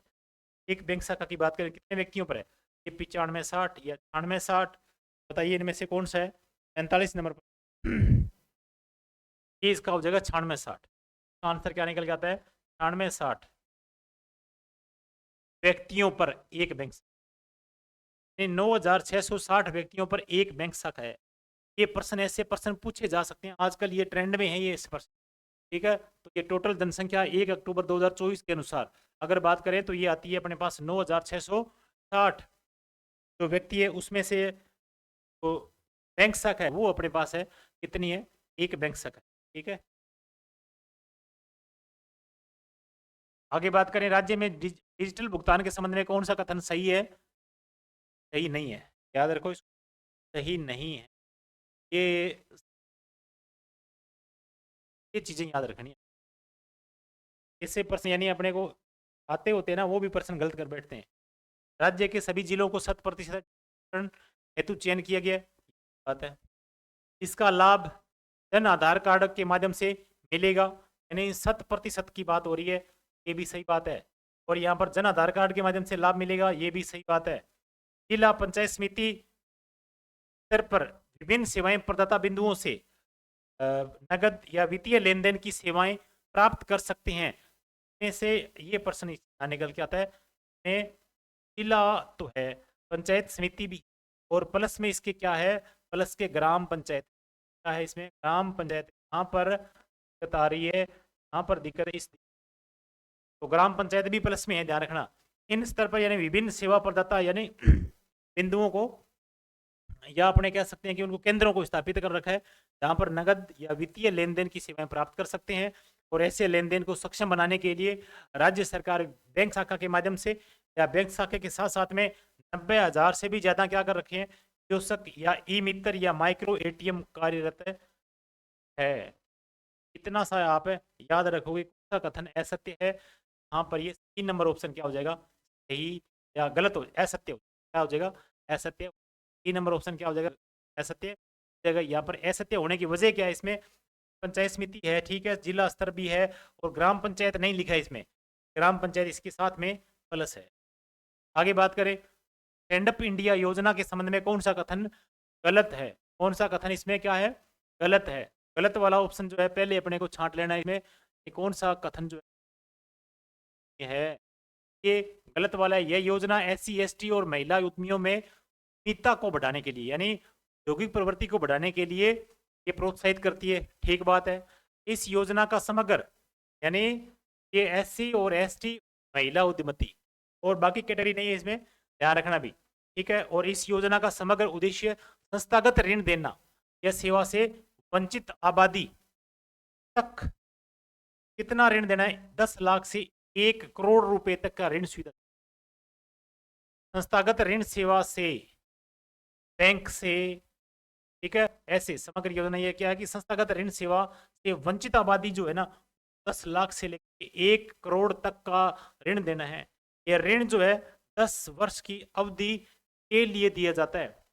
यह ऋण SC ST और महिला उद्यमियों द्वारा गैर कृषि कार्यों में, देखो यहाँ पर दिक्कत आ रही है 10 वर्ष, 10 वर्ष नया होकर के यहाँ पर कितना है, यहाँ पर अपने पास है 7 वर्ष, कितना है 7 वर्ष, याद रखें 7 वर्ष इसका सही हो जाए। ये जो ऋण मिलता है अपने पास है कितने वर्ष के लिए मिलता है, 7 वर्ष के, 7 वर्ष में वापस करना पड़ता है। यहाँ पर ये दिक्कत आ गई, कौन सा कथन गलत है, याद रखो नंबर ऑप्शन क्या हो जाएगा, गलत हो जाएगा। नंबर ऑप्शन क्या हो जाएगा इसका, गलत हो जाएगा। और अब देखो ये SC ST और उद्यमिता महिला उद्यमिता द्वारा गैर कृषि क्षेत्र में हरित क्षेत्र के उद्योगों की स्थापना के लिए किया जाता है। तो हरित क्षेत्र के उद्योग कौन से होते हैं, हरित क्षेत्र के उद्योग जो कौन से होते हैं तो पर्यावरण को नुकसान नहीं पहुंचाते। मान लो कि सौर ऊर्जा है तो का अगर मान लो कि उद्योग लगाते हैं, या पवन ऊर्जा है, पवन ऊर्जा या बायोमास ऊर्जा है, ये अगर प्लांट लगाते हैं, ऐसे प्लांट के लिए सरकार क्या कर रही है, यानी 10 लाख से लेकर के 1 करोड़ तक का ऋण उपलब्ध करा रही है। अटल पेंशन योजना के संबंध में कौन सा कथन असत्य है, अटल पेंशन योजना के संबंध में कौन सा कथन असत्य है। असंगठित क्षेत्रों के श्रमिकों पर केंद्रित एक पेंशन योजना है, ठीक बात है। पात्रता इसकी क्या है, न्यूनतम पात्रता यानी 18 वर्ष से लेकर के कितनी है, 40 वर्ष तक है। पंजीकृत लाभार्थी को 60 वर्ष की आयु प्राप्त करने के पश्चात, पंजीकृत लाभार्थी जो होता है 60% यानी 60 वर्ष की आयु प्राप्त करने के बाद में कितना मिलेगा, 1,000 से लेकर के 10,000 तक मिलेगा। 10,000 के बजाय कितना मिलेगा, यहाँ पर 5,000 कर लेना, 5,000 रुपये प्रति माह है, 5,000 रुपये प्रति माह है, 5,000 रुपये प्रति माह है तक की गारंटी शुदा पेंशन मिलेगी। और राज्य में इस योजना के अंतर्गत 31 दिसंबर 2024 तक ये डाटा पूछा जा सकता है। 36 लाख 36,62,000 व्यक्तियों को इसमें नामांकित किया जा चुका, 62,000 व्यक्तियों को नामांकित किया जा चुका है जी। उत्तर कौन सा हो जाएगा, तो उत्तर 3 नंबर ऑप्शन जो है इसका क्या हो जाएगा, सही रॉन्ग आंसर में आ जाएगा या गलत कथन, ठीक है, असत्य के रूप में।